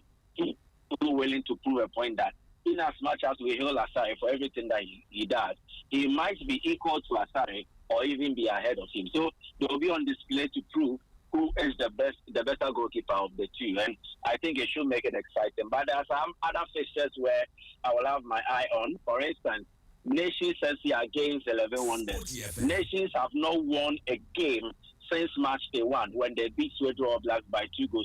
And pressure is mounting in Kasimo Kansemengo. And I feel that if he fails to beat 11 Wonders at home, then it could spell the end of his tenure at Nations FC. Already, there are rumors that are circulating that he could lose his job, blah, blah, blah. But I think they will need a way to put to bed all those speculations and allow him to concentrate on the job that he has to do. The last time he explained that he's lost the full complement of his midfield and it's affecting his team. He lost Sadiq Al-Hassan, he lost Abdul Karim, and these were the 2 constant midfielders in almost every setup that Kasimo Kanse selected for every game last season. If he played with a midfield trio, the 2 would be in there. If it was a double pivot, it was definitely these 2. And the absence seems to have left a hole, or it's left a space that they struggle to fill.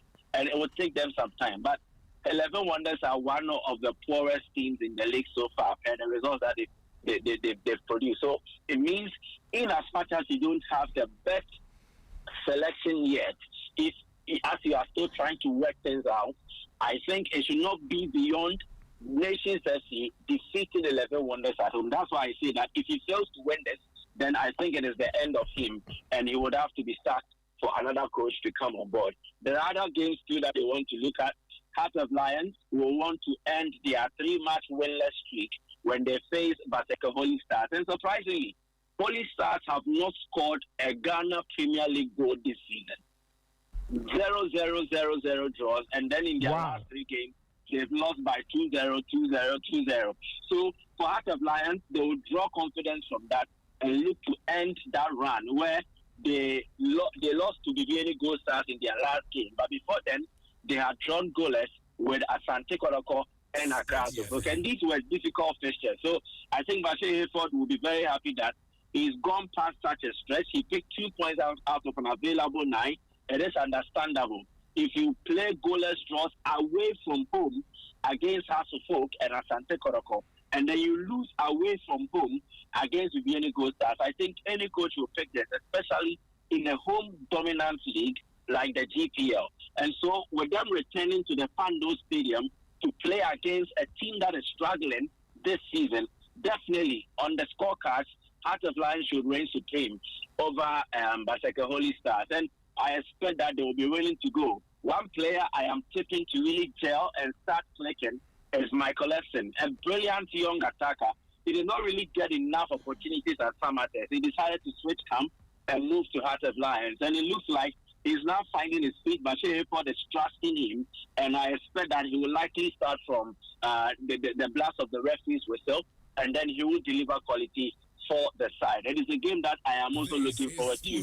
And then the Mediama game against Pedro All Blacks. It is the first game that All Blacks will play against Mediama in the Ghana Premier League. Maybe when Mediama was Kespen, they faced them in the Division 1 League. Maybe when Mediama was Mediama in its original form, now it was converted to Wasaman FC. The two teams met in the Division 1 League, but they've never faced off in the Ghana Premier League. And I am looking forward to 2 midfielders here. Emmanuel Owusu for Mediama Sporting Club. He has 2 goals, 2 assists. He has 4 goal involvements so far this season. A brilliant young midfielder. Mediama actually have one of the best midfield sets. Suzy Taylor as a defensive midfielder, and then also the 2 midfielders who support him. Prince also received the call up to join the Black Stars, and then the Emmanuel Owusu. So the 2 Owusus. But in this game, I want to see Emmanuel Owusu versus Samuel Boatin Fosu. Boatin Fosu wears the jersey number 26 for Sweden Blacks. Later, you will need to watch him, and then you will love how he plays. He's so excellent, technically he's gifted, and he's not really rushing. He's a press-resistant midfielder, and he makes everything tick for Sweden Blacks. And I think opponents have targeted him. They really decide to map up a game plan where they try to nullify his involvement and also his impact in games. In the game against Nations FC, he controlled everything. So I want to see how Emmanuel Owusu comes up against Samuel Boatin Fosu, and it should be exciting. But I think All Blacks are not good travelers, and Mediama is a team that I tip to win. So these are the games I'll have my lenses focused on. All right, Michael, thank you so much. I'm sure we'll wrap it up. We'll review this on Monday. Abigail, thank you so much as well. This is still the Sporty Breakfast. It's 4 minutes after 9. Let's get into Yafosula Abi's interview with Dr. Mary Chinwe-Hesse, Chancellor of the University of Ghana, on her 40-year-old high jump record. Wonderful stuff there. For those who didn't know, Dr. Mary Chinwe-Hesse was an athlete in her day at Wesley Girls High School, and she held on to that record for the longest of times. 40 years. 40 years. Wow. Yafosula Abi joins us before we get into the interview. Yeah, how are you doing? I'm okay. How are you doing? I'm all right. It's nice to see you. This is a very interesting thing. Many people may know Dr. Mary Chinwe-Hesse in other areas. You know, she's the Chancellor of the University of Ghana, blah, blah, blah. Lots of people, I'm sure, do not know that she was an athlete in her day. Yeah, and you interviewed her about her 40-year-old high jump record. Yeah. So, yes, I didn't know myself.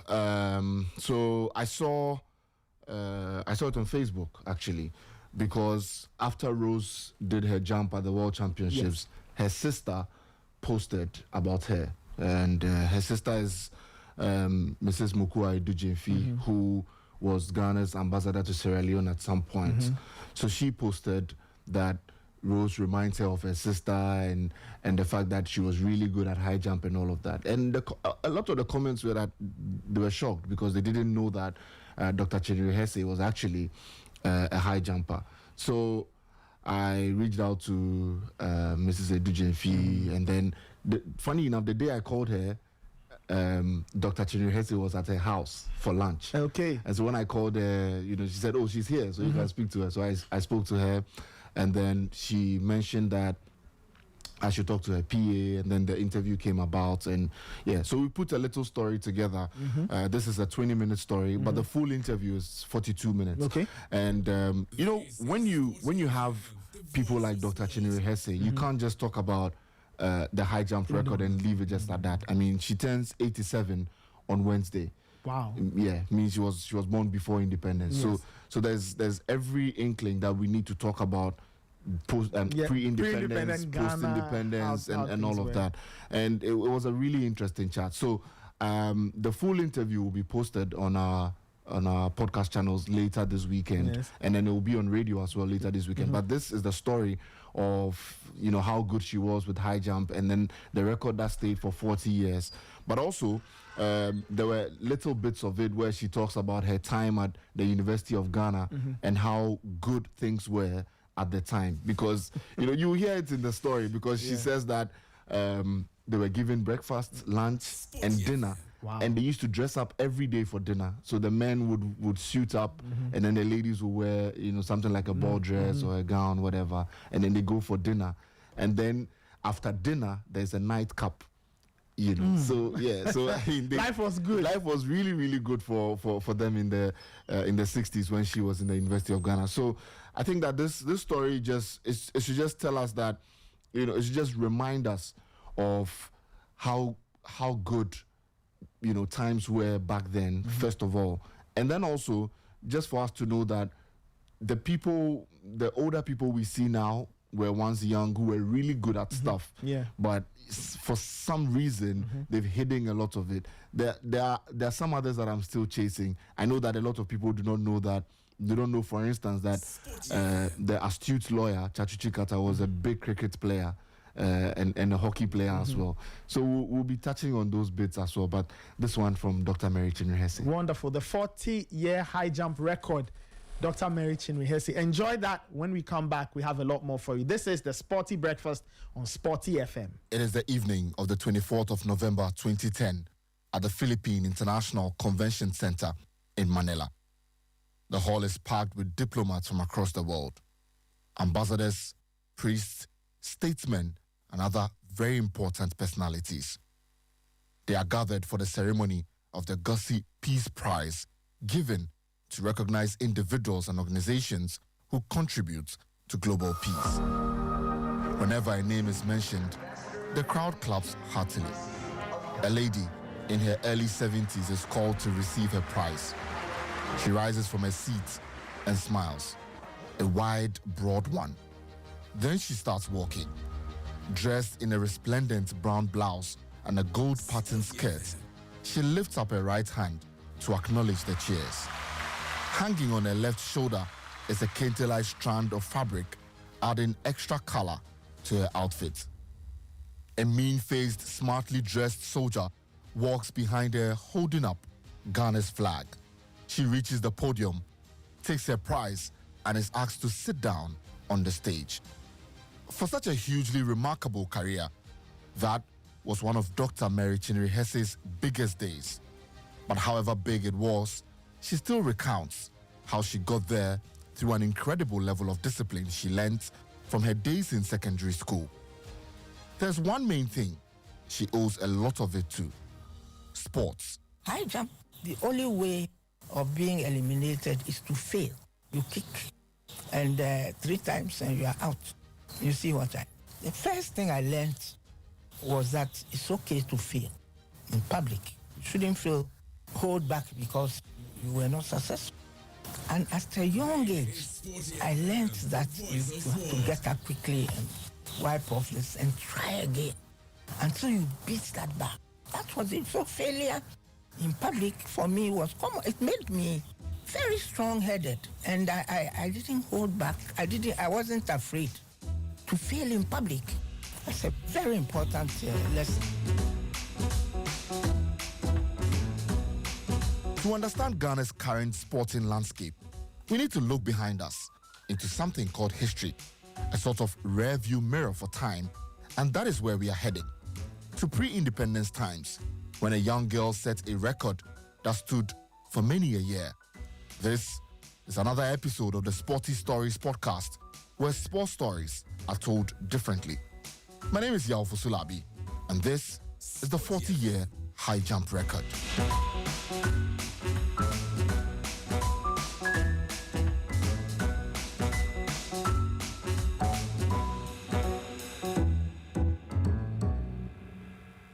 It is a bright Friday afternoon in early 1955 in Cape Coast. It is the high school sports festival in the city, and scores of people have gathered to watch what was then a spectacle. Running and other simpler sports were common. Representing the Wesley Girls High School, a young girl, Mary Blay, has chosen something outlandish: high jump. Many of the people looking on are skeptical. In the front lines of the crowd, her twin sister is screaming, urging her on. Mary had jumped the bar twice and had surmounted it each time. The last try was to set a record no one was going to break. She was determined. She set off running so fast and scaled the bar amidst cheers and adulation from the crowd. I attracted attention.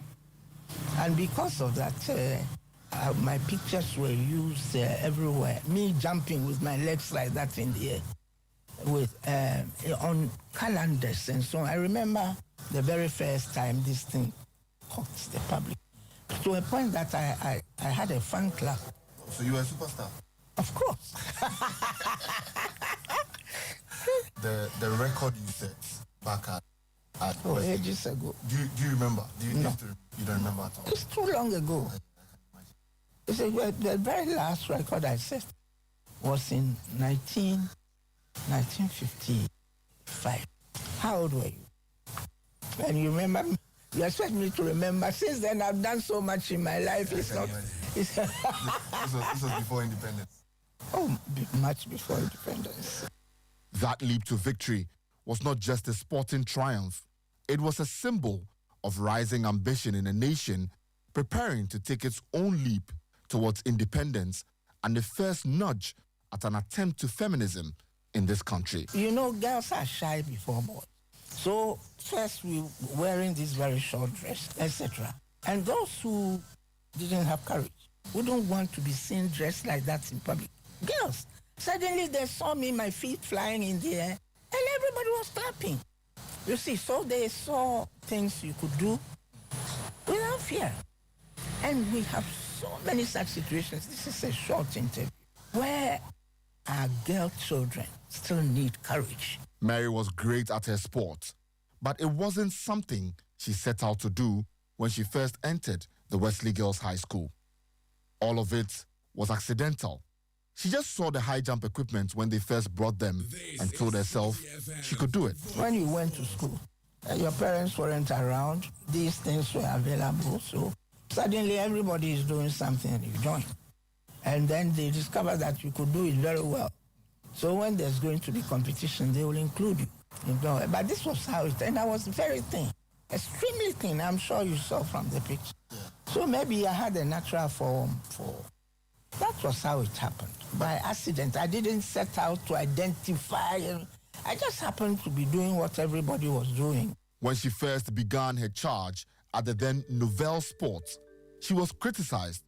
Chiefly among them was her mother, who could not fathom why a young girl would decide against running and playing ampe to take up what was seen then as alien to the Gold Coast society at the time. My mother, especially, was set against it with her friends because they thought it was so inelegant. You know, if you saw my pictures, the legs flying everywhere. No, there's nothing for girls to do. I mean, why? Instead of being at home cooking, you are not cooking now. We see you with your legs in the air. And I made such an impact when I started because I pushed the limits up. So everybody the people were shocked. And it was a natural skill. It's not as if it was because of training. We didn't have much training. But my mother was so upset and tried to stop me. Fortunately, I had a father who said, ignore her. Let's take a little detour. Dr. Chinirihesi's father is the late R.S. Blay. Blay started out as a lawyer and used his legal acumen to back the Aborigines Rights Protection Society, the nationalist group founded in the Gold Coast in the late 19th century to protest against British colonial land bills that threatened traditional land ownership. His views were strong on subjects like this and the liberation of the Ghanaian from the colonial government. R.S. Blay is considered one of Ghana's founding fathers. In the 1940s, he, alongside Pa Grant, Dr. J.B. Dankwa and others, in laying the bedrock for the liberation of the Gold Coast, formed the UGCC, the United Gold Coast Convention, of which he became its first vice president. He was also the first president of the Ghana Bar Association and held the esteemed position as Justice of the Supreme Court of Ghana. He was learned and an astute gentleman, so his views in those years about his daughter's decision to take up high jump were very strong and supported her all through. My father was a Supreme Court judge. So it's not like something which happened, but I mean, by all means, they have to endorse it before my father would let me, do it. But he was very keen. And parents should encourage their children. Wherever I was jumping, my father would travel and come there to make sure that I had support and that I had ignored my mother.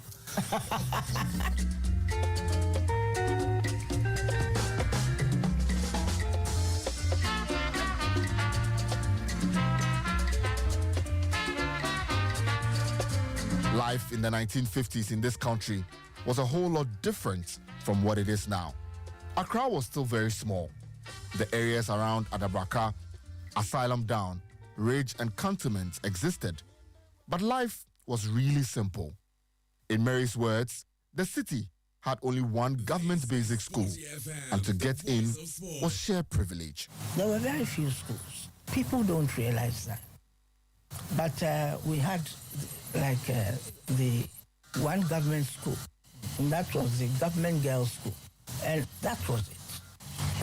The teachers were very good because there was no training facility beyond Wesley College, which was one college, which was a Methodist college, for training teachers. Later, the others were introduced, but my time, And the teachers were trained in the UK. So they would come down, and then they had interesting things, but which might not be relevant to our environment. I talk about netball. Now you see nobody is playing netball. It doesn't look very indigenous, if I might say so. But this was hockey. That was the white man's. And then also, we dance, Scottish dancing. What has that got to do with us?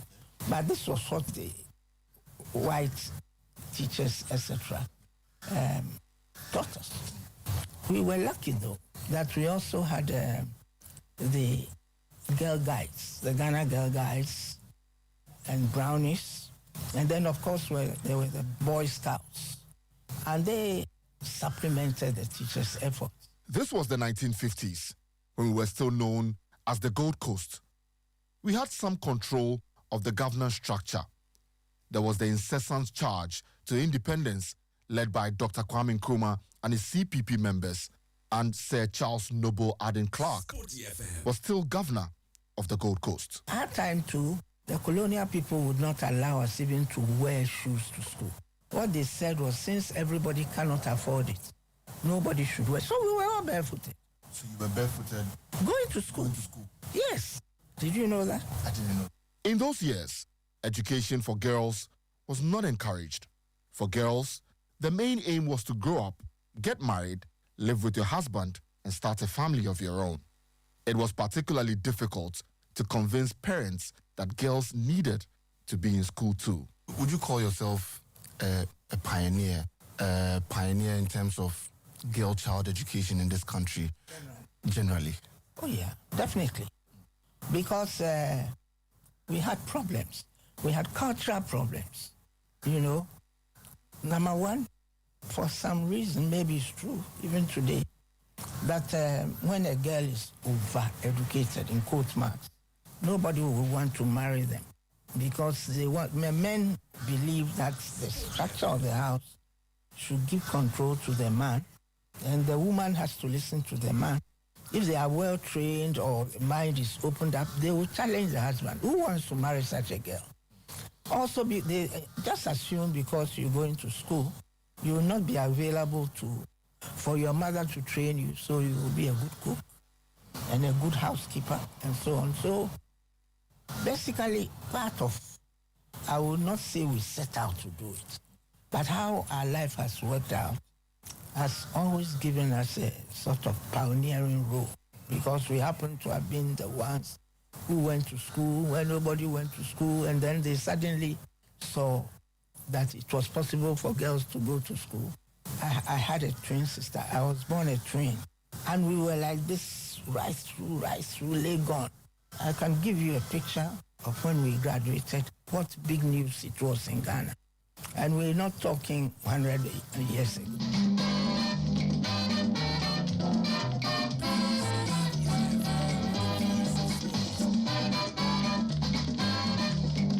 These days, high jump belongs to Rose Amwenima Yeboah. She is Africa's finest. Gold medalist at the African Games, African Athletics Championships champion, NCAA champion, Africa University champion, and the World University record holder. She has seen it all. Could Dr. Mary Chinirihese have achieved a chunk of that back then, way before this time? Definitely. I feel so. But I was so excited.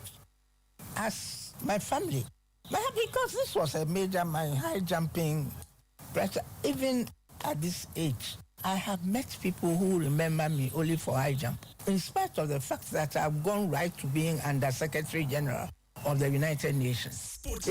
Those I went to school with my age group and so who are still alive, they remember me for the sports. As for academic, many people have done even better. But who was going to beat that 40-year record at this time? You see, so that is still very much remembered. You know, Is there a message you have for Rose and how well she's doing for herself? Well, I think it's important for her to realize that she has taken over from us at a more critical period even. So she should be given all the support the country can give. She's a girl. Dr. Chinirihese ditched sports to chase her academic dream. The University of Ghana was founded in 1948, but by the early 1960s, she had enrolled in there working towards getting a degree. Now Chancellor of the institution, she is working tirelessly, even as an octogenarian, to make sure Ghana's premier university stays at the top. But she admits that it is much of a far cry from what it was during her time as a student. We went to school for free. What they knew was the fancy universities they studied in abroad. Oxford, Cambridge, Harvard, etc. Especially the British institutions had a similar structure. And we were spoiled to death. You had to work very hard. We didn't get local degrees. I am a graduate of the University of London. They've also, just 2 years ago, so the first person in Ghana, they've given me a doctorate as well, honorary. I want to make it clear. But the very first, and look at when we broke away from them. Yeah. It's the first time they have looked at the Ghana University and tried to make a link. So the university feels very happy about it, and we're following up to make sure that we don't lose. There's still a lot we can pick globally. Okay. Now, so finishing though, we were spoiled. We had our own rooms. One in a room? Of course. Really? Even with a balcony. Oh. And we had a hand wash basin there with hot bath. Hot bath? Yes. And we had people cleaning our rooms for us. And the food, excellent. Starts with breakfast, good breakfast with cheese, jam, butter. And then we had your pastry, and with a choice. If you needed toasted bread, this is Sporty ask for it. FM, You can have voice of sport. etc., etc. Good lunch and dinner, excellent dinner. We had to dress for dinner. And we had everything, and I can tell you that on top of it, late at night, we have a nightcap. So now, as Chancellor of this university, it's not the university I attended. First ever woman Deputy Director General of the International Labour Organization. First African woman to attain a position of Under Secretary General in the history of the United Nations. Chairperson of the UN's Consultative Committee on Program and Operational Questions. Chancellor of the University of Ghana. Her CV is a long catalogue of top positions she occupied around the world. But in her words, sports gave her something unique that fueled her passion to excel in her field. As an old girl of the Wesley Girls High School, and a proud one at that, we couldn't finish without having her say something about the school. We have the luck to be the oldest secondary school in the country. I'm not sure many people realize it because we don't fuss about certain things. We focus on other things. See. But a school founded in 1836. People look at me as a very old woman, but we're talking 1836, and with enough continuity that you cut a path which has thrown out such special women. One time, I think it was during the time of President Mahama, I think so, when he named 3 female ministers, and all 3 were from Wesley Girls. We felt so proud. Not that one went to Holy Child. Although they had other things, but we got the glory then. And everybody sat up, including ourselves, that we should not allow our school to come down. In 1995, Dr. Mary Chinrihese's high jump record was finally broken. She set that record in the Central Regional High School Games, but it became a national record at high school level because there weren't too many schools at the time.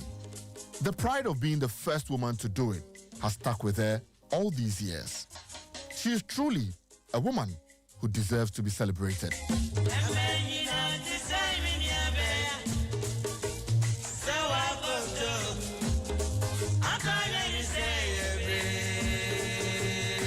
The 40-year high jump record is a Sporty FM production, written and produced by me, Yao Fusulabi, with assistance from Yusuf Desaija Issa. Moses Yaboa was the mix engineer, and the managing editor is Gary Al Smith.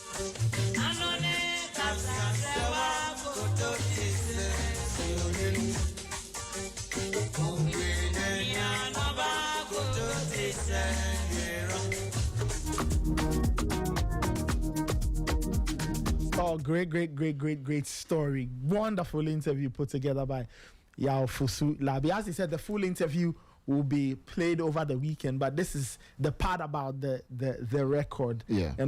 Yeah, just take me through the entire interview. Yeah. As you were there asking the questions, how was it like being with Dr. So let me just take you to before the interview. Mm-hmm. So I spoke to her 2 weeks before, mm-hmm. and then I called her PA. Her PA says, "Don't worry, I have you in mind. I'm still talking to her to get a suitable day." I'm like, okay. So I keep calling, and I think at some point I was actually infuriating the PA a little Mm-hmm. bit, but she was very magnanimous to always pick up every time I called. But when she finally gave me a day, mm-hmm. then she said, "Doc wants to see your your profile. So I had to send my profile over. Yeah. And then I send my profile, and she says, Doc wants to know some of the material you've done. Like she wants to see some of the material you've done. So I sent her some of the articles I've written. I sent her some of the stories that I've done. And then she said, okay. So I got there. She said 11:30 in the morning. I got there at 11:20. By 11:30, she was already seated and ready for it. But it was such an exciting time for me, you know, to be in her house and to be speaking to her, because this is somebody that you just grew up watching. She became Under Secretary General of the United Nations. Look, can you explain to people how big that position is? Look, it's extremely big. It's when you know the Secretary General is who Kofi Annan became, and you know the Secretary General is like a really huge position, but the Under Secretary General is also a much bigger position because it goes into everything under the UN, like the administrative work under the UN and everything. So you are looking over the WHO, the all of the UNICEF, UNHCR, everything. So you know she was actually there as Under Secretary General. She also became one of the high-ranking members of the International Labour Organization, and she gave me an interesting fact because you know in apparently just after she finished school in the early 60s, herself and J.H. Mensah were put on a board in Accra under Nkrumah's government. Oh, okay. So the 7-year development plan that was written in Nkrumah's government, she contributed with J.H. Mensah. Wow. So that should tell you the kind of person that she is. So look, it was just an interesting time speaking to her, wealth of knowledge. And I think these are the stories that we need to be listening to. These are the stories that should be told. And one thing she said was that she told me consistently, just before we started the interview, that I don't know why I'm giving you this interview. I think you're a very lucky boy. And that I have declined so many interviews, but I don't know why I've given you this chance to do this. But I think that I'm so grateful to her for the opportunity, and it's not something I take for granted at all. She's a big inspiration, especially for many girls in this country. I mean, she mentioned in the story that back then girls going to school wasn't a thing, and you know she's one of the pioneers of girl child education in this country, pioneers of feminism. Well, you know, these days when we talk feminism, we kind of try to skew it to maybe the 1990s or the early 2000s, but there were people who held the fort in the 50s. I mean, the woman on the 50 pesos is as much a feminist as anybody you see on social media now. Dr. Mary Chinua, people like Hannah Kujo, and many other women. And all those women played their parts to make sure that this country is where it is at this point. And I'm just really glad that we've been able to take this off. And it's a really good experience. To hold a high jump record for 40 years is big. And the thing that she said that was actually quite striking was that if she had taken sports seriously and had stayed with sports instead of going back to school for academics and everything, she could have probably gone to the Olympics. And probably, because she could have made Olympics. Because, you know, funny enough, the first Ghanaian woman to go to the Olympics in high jump is Rose.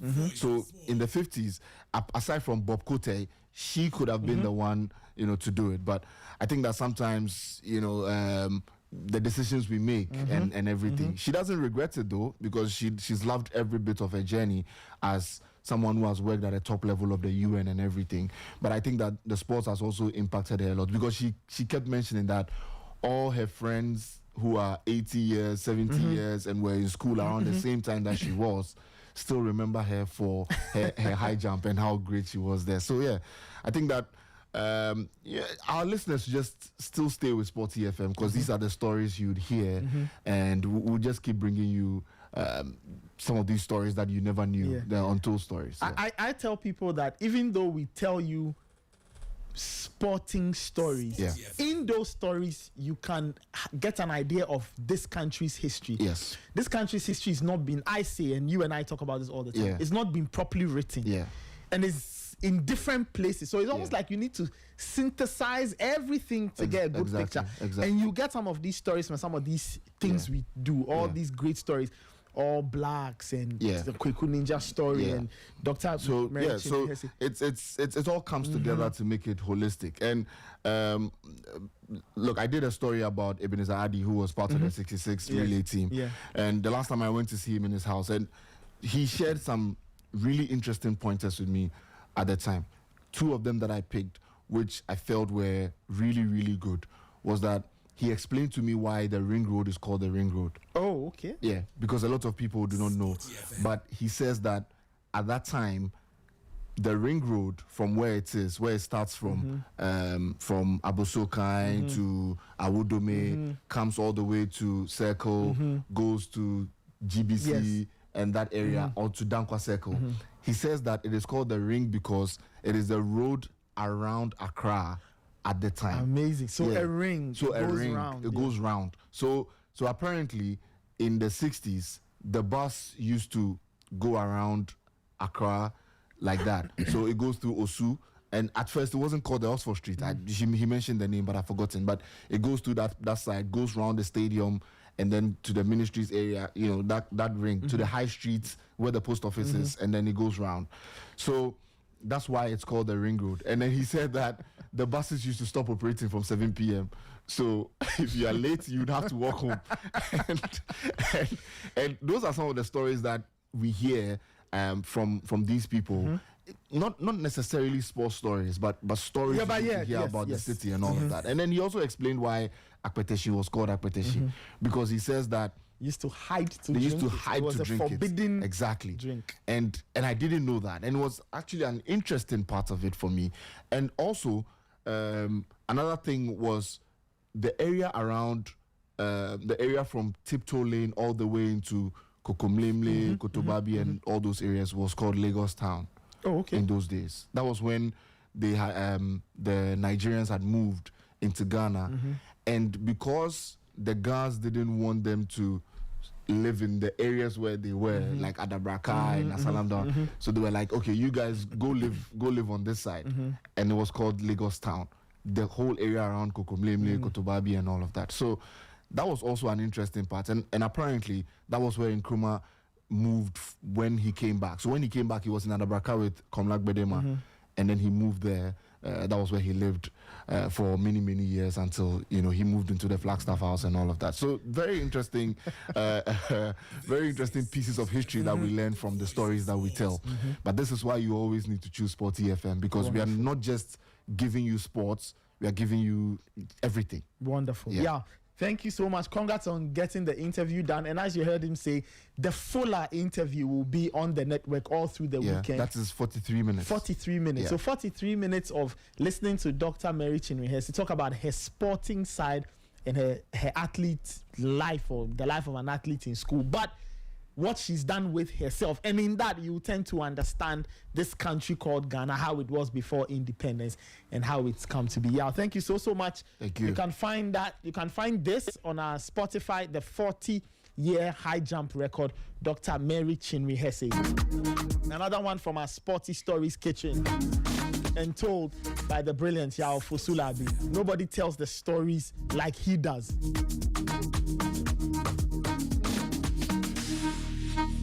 Time check 9:39.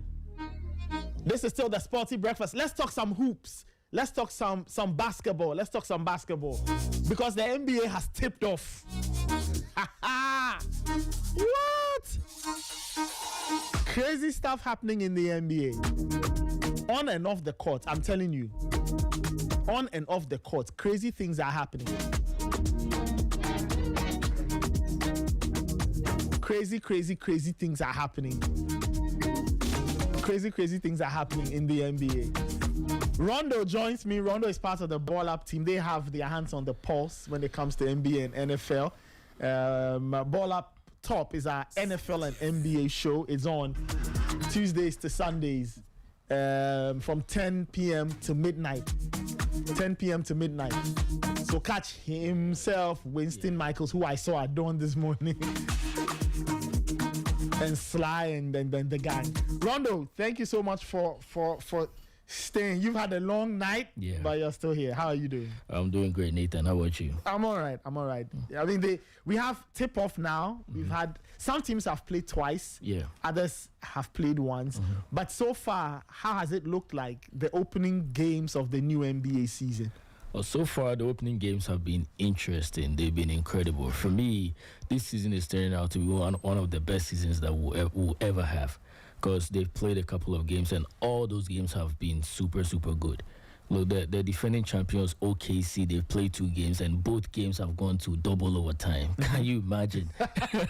Now, for the uninitiated, when we say double overtime in basketball, it's almost like extra time in football. So when they say double overtime, it's like you play one set of extra time and then you play another. In basketball, overtime is 5 minutes. Yeah. So if after 5 minutes the teams are still tied, they go again. Yeah. So if after 5 minutes the teams are so tied, they go again. If the game after the next 5 minutes, the teams are they still keep so going. they'll go again and again until somebody wins. So it's been an incredible first couple of games. And the MVP SGA last night he scored 50 plus points.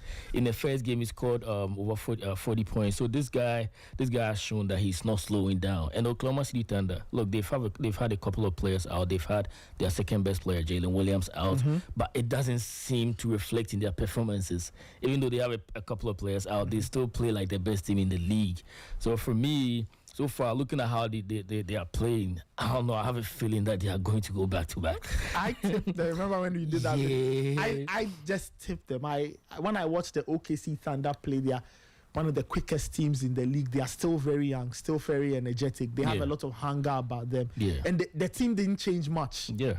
In the off season, so I just have a funny feeling that they may go. But it's 2 games down, 80 left, so we can't say stuff. What about the other results? The Golden State Warriors are 2-2. Early this morning, they were involved in a crazy encounter with the Denver Nuggets. I remember the Nuggets won last season at the Chase. It was this last second dagger 3 from Jokic, one of their encounters, because they met 4 times, I think. And today, the Nuggets were up by 10 somewhere, I think. Yeah. And then it tied 120-120. They went to overtime. Just take us the fluctuations, the ups and downs. How were the Warriors able to come back from that to take the game to overtime and kill it off? 2 words: Steph Curry. Steph Curry has shown that he's not slowing down. You know, watching the game, the Nuggets played a game that whenever a team plays that kind of game, it's very hard for them to lose. Yeah. They had their 3rd best player, Aaron Gordon, scoring 50 points. Yeah. So you don't drop 50 and not win a game. Exactly. Yeah. It's like in football, Real Madrid, and you have, let's say, somebody like Fed Valverde scoring a hat-trick. It's like when they don't win the game. Yeah, when a player like that scores a hat-trick, you expect them to win. So Aaron Gordon scoring 50 points for me, and it got at some point in the game, it felt like the Denver Nuggets were going to win because they were leading. But the great Steph Curry, I remember when the USA team went to France, and the commentators were like, "The demon from America is killing us." That is the same thing that was happening here. He was literally making threes after threes, torching them in overtime. At some point in time, he scored the last 16 points for the Golden State Warriors. The last 16 points. 16 points. The last, he was just scoring bucket. And they were trying to put defender. They were trying to change the defenders that they were putting on him, but it wasn't working. That's how good the NBA is. I've always said it here. I've always said it on Ball Laptop that for me, I believe offense trumps defense. Offense trumps defense. If a player is playing the highest level of offense, regardless of how good you are as a defender, it will be very hard to stop that person. It reminds me of there was a particular playoff series between, was it the Warriors and the Clippers? And after that, it was Pat Bev and who? Was it Lou Williams? Yeah, Lou Williams. Yeah. In the post-match press conference. And then they were asked, and then they said, look, what didn't we do? He said, what didn't we? We did everything. It's Kevin Durant. We can't stop. Yeah. So it's the same thing happened here. They literally did everything. But a player as good as Steph Curry, you need more than just trying to get a stop in order to stop him. They did everything and was making bucket after bucket. At some point, the Denver Nuggets made a 3. Aaron Gordon made a 3. That made me feel like it was game over. Yeah. But the moment they came back from the timeout, Steph Curry made an out there. I was like, oh my goodness, this guy is insane. So the Warriors last season, they made a trade for Jimmy Butler, and after they made a trade for Jimmy Butler, they had the best record in the league. It looks like this team is poised to compete for a championship this year, because so far they are 0-2. They are 2-0. And they 2 wins, no losses for the uninitiated. Exactly, they are 2-0, and the kind of players that they have. They re-signed. They extended Kuminga, and Kuminga last night was incredible. It looked, he scored 14 points. 14 points on the surface level could look like nothing. But if you watched it, the eye test what he did on the floor, and he got timely buckets, timely shots. He got timely shots. So. This guy is playing so well. It fits in the system. And Jimmy Butler, yesterday, Steph Curry took all the headlines, but Jimmy was incredible. He scored one of the, I think it was in overtime. He sunk one of the 3-point shots that helped the Warriors. He was the one that made the dagger shot. After he made that three, it was like game over. He extended the lead to 6 after that shot. So the moment he made that shot, I was like game over. And Draymond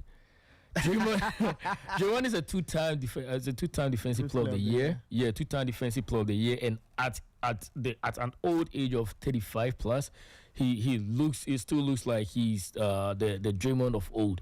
He stopped Jokic on the last possession that Denver could have taken the lead. Yeah. So that shows how incredibly talented Draymond is on defense. So the Warriors team right now, if you're a Golden State Warriors fan, go to church on Sunday.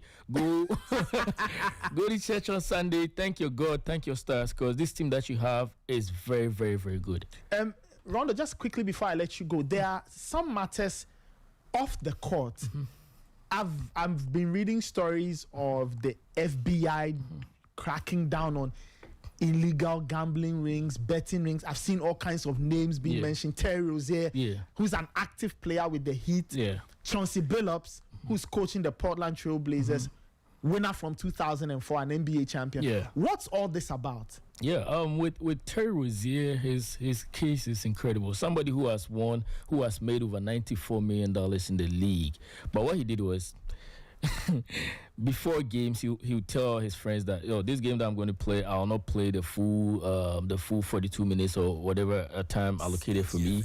I'll exit probably in the first quarter. I'll fake an injury and exit the game. Now, when this happens, due to the fact that the friends know that he will leave the game early, they will bet on his unders. So they'll go like Terry Rozier to score under 19 points, and he will not play the full game. So he will definitely not score under 19 points, and that's insider trading. Once you do that in any field, that's a crime. And what's surprising, like I said, somebody who has made so much money, you shouldn't be doing that. His friends who bet on him, they gave him $200,000 as a cut of their winnings. And that's something that doesn't make sense. Because somebody who's making $26 million a year, what are you doing with what you get? Like, it doesn't make sense.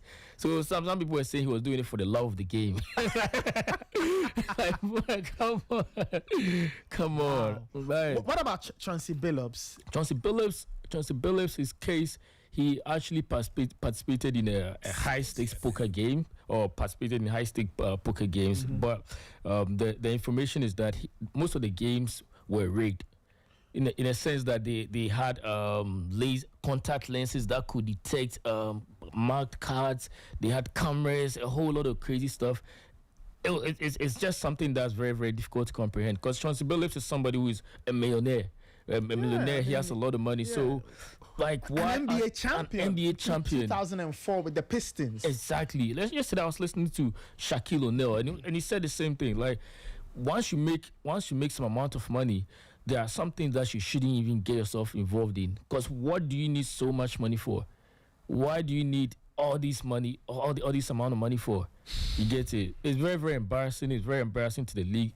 And in Terry Rozier's case, I was watching Brian Windhurst too, and he said the NBA knew about it. The day that it happened, the NBA caught wind of it, and they didn't let him play for the rest of the season. So it's just surprising that the NBA didn't suspend him or find him or fine him or the punishment should have punished him. I think they were stronger. Yeah, according to Brian, they were trying to cover it, but that was also bad on the NBA's part. If that's the truth. Wow, crazy stuff. Listeners, the NBA season has tipped off. Yeah. There are some games that will be played. Raptors, Bucks tonight, Magic and Hawks, Nets and Cavs, and the Cavaliers in the Eastern Conference are hoping to go one better. Yeah. Donovan Mitchell was really upset when they got KO'd last season by the Knicks. Or was it the Pacers? Yeah, Pacers. Yeah. And then the Knicks are taking on their very good friends, the Celtics. That's also at 11:30. All of that will be on Ball Up Top. Rondo and his guys will be there. Rondo, thank you. Yeah, I don't know if you have something. Yeah, before I go, I just want to hammer on Victor Wembanyama. Wemby. What a player! Drop the 40-piece. Future GOAT. His performance was incredible. Anthony Davis is one of the best defenders in the league, and he looked like an amateur basketball playing against Wemby. That's how good Wemby is. So Wemby has stormed the basketball world. We've not seen this kind before. And if you are new to basketball, check out Victor Wembanyama, and you will be stuck with this game for life. Wonderful, Rondo. Thank you so much. Thank you too. You can catch him and the guys on Ball Up Top on Sporty FM, 10 p.m. to midnight, Tuesday to Sunday is our NFL and NBA flagship show. All right, let's wrap it up with some Hearts of Oak conversation. We are going back to the very top of the show to talk about Hearts of Oak. Now, you remember we started off with the Hearts of Oak bit, the NCC's elections, and then we spoke to Mohammed Al-Hassan, who says he's going to seek a court injunction. He says he served members. We are not sure. We spoke to Elvis Chinri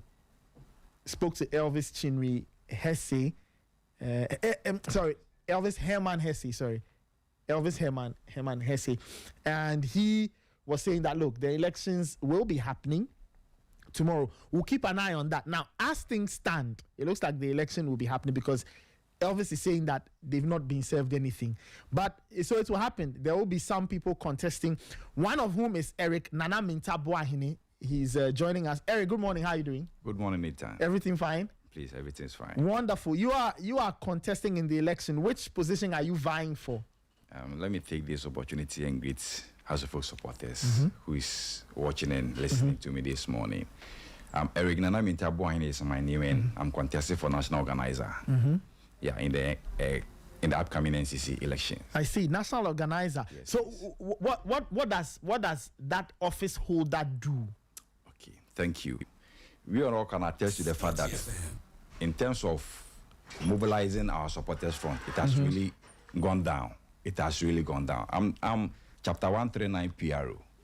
But I sat down and I realized that no, our supporters front is not doing something good that is supposed to be. So last season I did something. In my chapter, when House of Folk is playing at home, we bus our chapter to the stadium. Okay. So I went to meet with management and I told them that no, since we bus our people to stadium every Sunday, they should give us reduction of gate fee. Okay. They told me that nobody has brought this idea to them before. Okay. And it's very laudable idea. Okay, yeah. Please, you use this mic. Very good. Wow. So they commended you for bringing up that idea. Yeah. So they gave me the reduction. So I sat back and I said, no. What can I do if I'm able to do this for one chapter? It means I can do a lot for the whole chapters. And when House of Folk is playing at the Accra Sports Stadium or Legon, I mean, it's something that everybody know that we almost play empty stadium. Yeah. So I sat and I asked myself that if God willing, I become national organizer. Greater Accra will have almost like 65 chapters. If it's my duty to make every chapter active, so I have to visit every chapter and know their problems, why they are not active or they are dormant. Then I go back to national executives with their problems. Okay. Then we go back and help solve that problem for them. Okay. I have to charge every chapter organizer that give me 20 people of your members every Sunday. Before we get to Accra Sports Stadium, we have almost 13 to 18,000 people there. There's no way we play empty stadium. Wow, okay. This is just chapters. The chapters are down because of interest and all that. But it's my priority.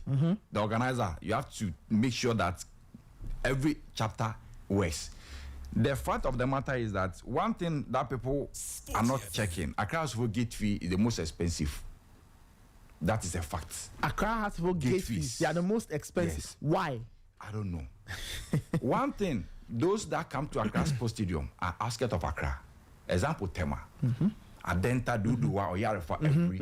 In Saom Suhum, Kaswa, Winneba Road, Botiano, Nyanyano, Kokobiti. Nobody take one car to Accra Sports Stadium. Two or three. When you are going home, you won't take the same 2 or 3, you take more than that. So I sat down and said, no, since people come all this far to the stadium and our gate fees too are high, how do you expect them to come? Of course. So you have to meet with management. You give them fact and figure database for them to know that what you are saying is the truth.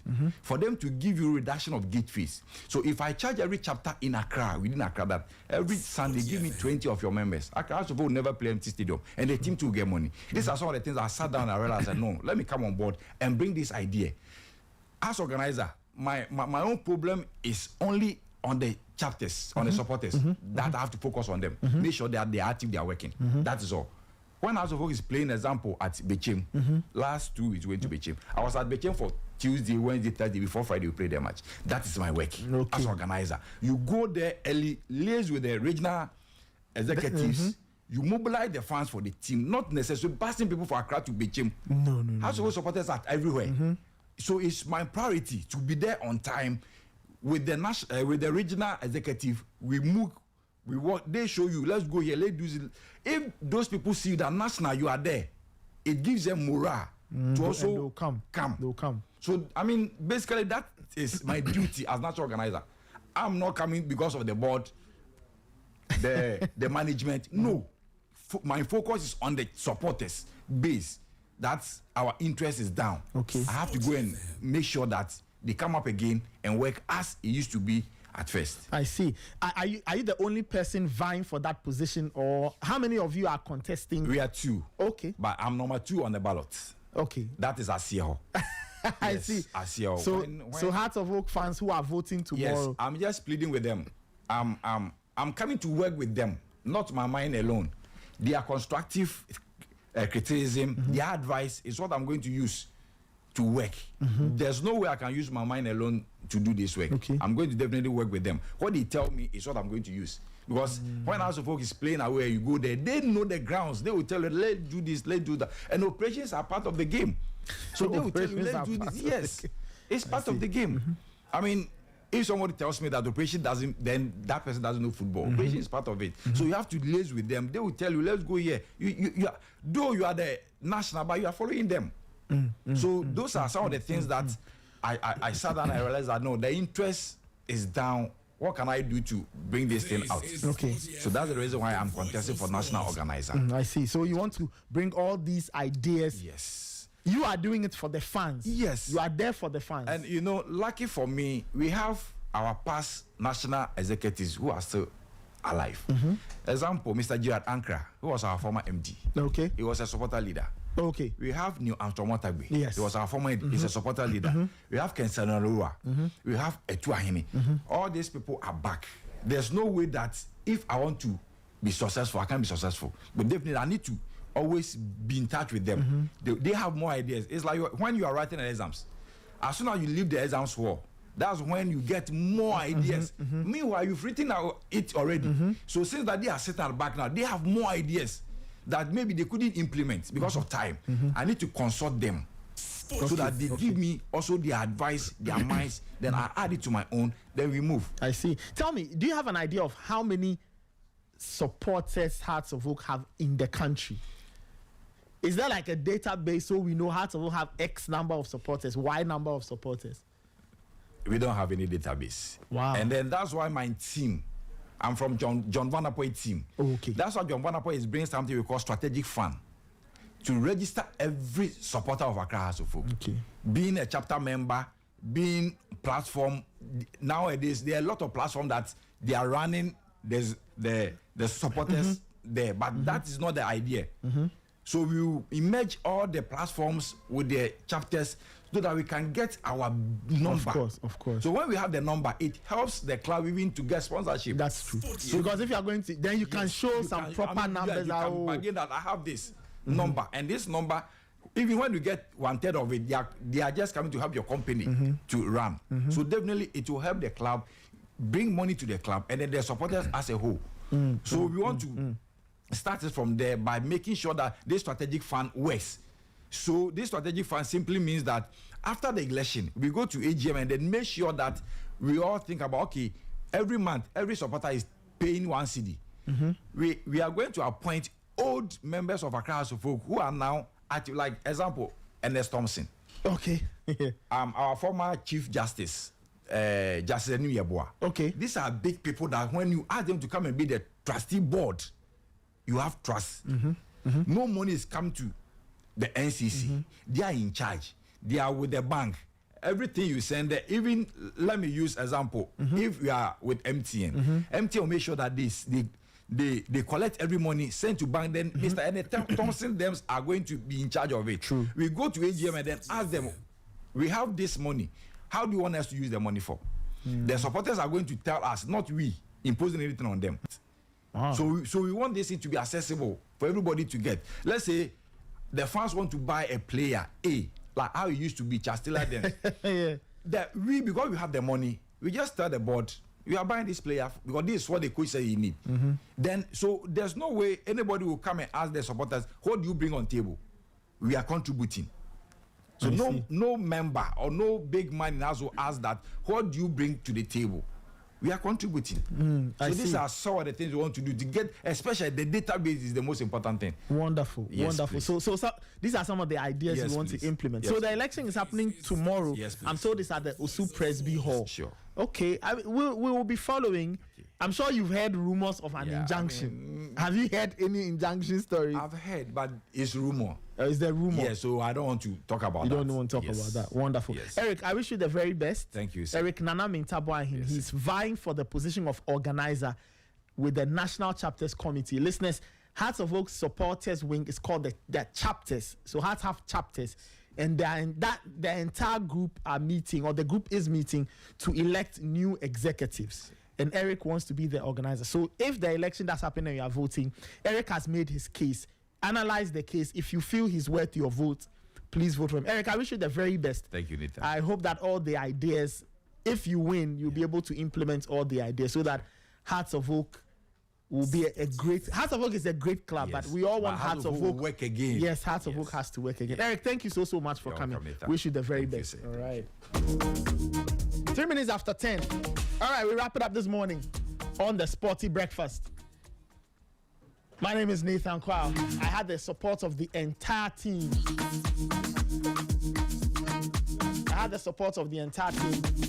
Immortal Kwame Ejakwe Champion, Abigail Senasusu, Angela Mensah, and Aniki Amankwa, Emmanuel Ayamga and Fly. They are the power and pillars behind the stream and social, all the nice pictures and posts.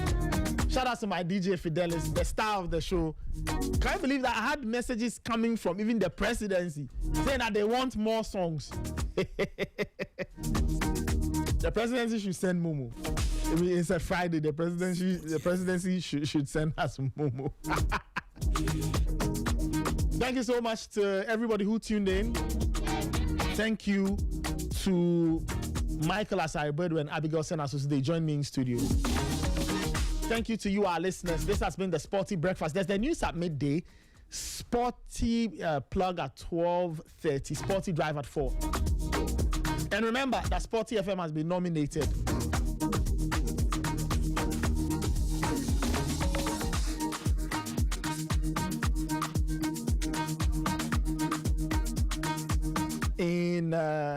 or they've been nominated for awards in the Ghana Business Awards, Emerging Brand of the Year, Promising Company of the Year, and one other nomination. So Emerging Brand of the Year, Promising Company of the Year, just 10 months in the game. Just imagine that. Thank you once again. My name is Nathan Kwao. We'll catch you later. Keep your dials locked on Sporty 106.1. Many shouts to Yao Fusulabi for that very wonderful story of Dr. Mary Chinwihesi. The full-length interview will be on the networks. It will be on the platform. It will be on the podcast platforms. The full 43-minute interview. There will also be the 20-minute one that we aired. Keep your dials locked on Sporty FM. We'll catch you later. Enjoy the day. Have a swell time.